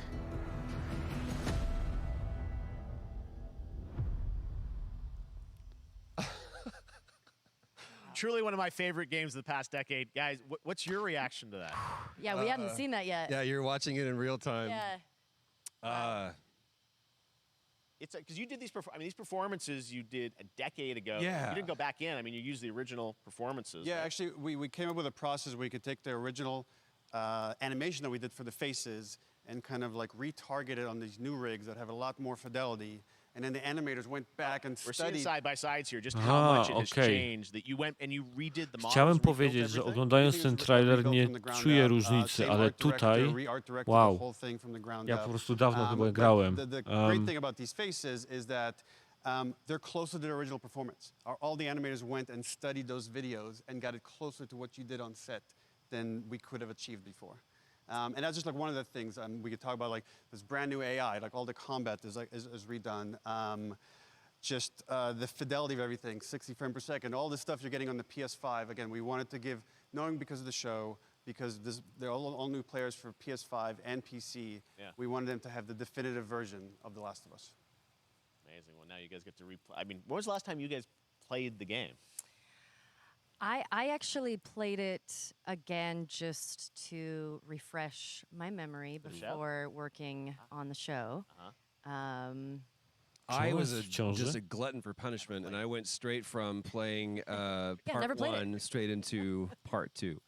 And so the last time that I played literally would have been 2 years ago, since we're celebrating the anniversary of part 2 coming out. So I mean, it looks like I'm definitely going to be up for another Yeah, playthrough I can't. with I this. mean, I can't wait to go back because it was. Oh, I such can't you guys did such an amazing job on that original Okej, game. jak to było It's side really when by you play side it, when you see it in pokazane, to motion, it's widziałem really night and różnicę. day from what I've Faktycznie. I imagine that think of The Last of Us 2 combat, but kind of that back in The Last of Us 1. Well, it's the whole, like, all the new animation system, the new AI system, everything we've learned on, like, Uncharted 4, Last of Us 2, we apply to this, again, to give that definitive version. Just to give a quick shout out, this project is headed up by Matthew Gallant and Shauna Skye. Okay. And you'll hear a lot more about it and see a lot more about it over the coming weeks leading up to the release September 2nd on PS5.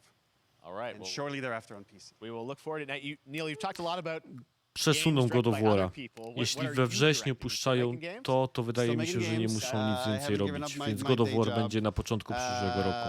It's a little early to talk Jestem about na it. Maybe if someone in 99% PlayStation pewien. wants to leak it, then we can talk about it now. Otherwise, we'll save But it. you do have a new project. Do have a new project, but we'll save it for another Summer Game Fest. Okay.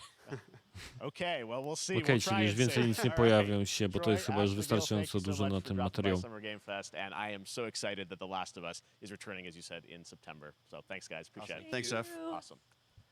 All right, well, that is going to do it. Thanks to Naughty Dog and PlayStation for that very special look at The Last of Us and the entire czyli franchise tak and where kończy things się. are going. Very, very excited about that. All right, Summer Game Fest continues over the next few days. Coming up right now on this very stream is Day of the Des with I Am 8-Bit and Double Fine, including an exclusive new look at the Planet Dobra, of to ja sobie tutaj And to then the mogę Devolver już Digital Showcase. gdzieś Tomorrow, wyłączyć. we've got Netflix Geek Tak jak Week, mówiłem, which ja I'll be już co-hosting, powtarzałem, co and the będę Tribeca nagrywał, Game a co nie, Showcase więc Jeff streaming jeszcze gada, a ja już at mogę the zakończyć, Game bo Store Showcase. troszkę And mi się już finally oczy zaczynają Sunday, zamykać. Jednak jest już druga, a ja po tym koncercie już trochę jestem wypruty. Dlatego nie będę specjalnie długo teraz już przeciągał podsumowania. Dużo mówiłem w trakcie już oglądania tych gier. Widzieliśmy 2 Dead Space'y, nie 3, więc chociaż w sumie prawie 3 mogliśmy zobaczyć, bo właśnie ten Routine chyba się nazywał, ten taki, o którym już mówiłem, że podoba mi się tam jakby styl i estetyka tej gry mi się dosyć podoba, choć to jest też horror, więc ani żadnego z tych 3 nie będę grał. Dużo Troy Bakera było, dużo studiów z Kanady, ale szczerze to gdyby nie ten leak The Last of Us, to byłby ten show trochę lepiej oceniany. Wydaje mi się, że jestem ciekaw, czy Kojima się nie wycofał przez te przecieki, które się pojawiły. I muszę powiedzieć jedno, ja ostatnio dużo chwalę tą stronkę The Game Chronicle, jeśli chodzi o materiały, ale ostatnio tam pracuje chyba Tim Henderson, albo Tom Henderson pracuje, zachowuje się jak totalna dupa i kutas, jeśli chodzi o zdradzanie tajemnic deweloperów i tak dalej. Może weźmiemy sobie ten temat na podcast, na odcinek, bo pogadam sobie z moimi kompanami na temat, co oni sądzą o przeciekach, bo to wydaje mi się ciekawym tematem. Mam do tego bardzo krytyczne zdanie. Jestem ciekaw, co Bartek z Anią będą mieli do powiedzenia na ten temat. Dobra, ale wracając do tego show, to co chciałem powiedzieć, że jest tak średnio się czuję po tym. Po ostatnim State of Play wydaje mi się, że byłem znacznie lepiej, w lepszym humorze. Ten Summer Game Fest był taki średni, musiałbym powiedzieć. Chyba nic mi jakoś specjalnie, nie wiem, no, nic mnie nie wyrwało z kapci, tak szczerze mówiąc, bo nie przypominam sobie nic, co by było jakimś takim mega dużym zaskoczeniem, więc nie wiem, czy po prostu to ten tylko tak rok, czy cała formuła Jeffa się jakby zaczyna gdzieś chwiać. No natomiast no, trudno się dziwić, nie? Xbox będzie miał za chwilę swój pokaz, Capcom już zapowiedział, że będzie miał swój pokaz. Ubisoft też chyba coś swojego plakuje, Devolver Digital ma swój pokaz, więc no trochę się nie dziwię, że jakby tracą mu się tak jakby te woreczki, z których mógłby coś wyciągnąć, jeśli chodzi o innych deweloperów, więc cała taka moja ocena pokazu jest, bym powiedział, raczej na średnio jestem nastawiony. Najbardziej oczywiście takimi elementami, które najjaśniej gdzieś tam wybrzmiewały, to był na pewno Callisto Protocol, był i The Last of Us, muszę szczerze powiedzieć, bo ten Modern Warfare 2, która chyba też miał być wielkim shitem, jeśli chodzi o tę konferencję, to no, mi jakoś specjalnie się nie podobał. To był słaby był ten gameplay, tak z mojej perspektywy, choć woda wyglądała fajnie nawet. Tak nawet zauważyłem, jak ona się tam rozlewała. Gra z obcymi, jakaś dziwna powstaje, z jakąś rasą kosmiczną. Przepraszam, na początku. Dobra, słuchajcie, zaraz zasnę, więc kończę. Mam nadzieję, że to poleci szybko w sieci i równie szybko nagram Xboxa i Bethesdę, a potem z czasem będę sobie oglądał te mniejsze programy i z nich też będę robił reakcje. Na pewno Day of the Devs chcę zobaczyć, bo sobie sprawdziłem moje notatki z tamtego roku, w których zapisałem sobie, że Day of the Devs to jest coś, co chcę oglądać. Więc mam nadzieję, że Xboxa i Bethesdę wypuszczę szybko, a potem będę sobie każdym dniem gdzieś tam nadrabiał po jednym, po dwóch show i również wrzucał, więc jeżeli nie oglądaliście, to nie oglądajcie, a możecie poczekać na moje reakcje. No i tyle. Lecę w kimę, trzymajcie się, dzięki za oglądanie tego materiału i do następnego. Hej! Pa, pa, pa, pa.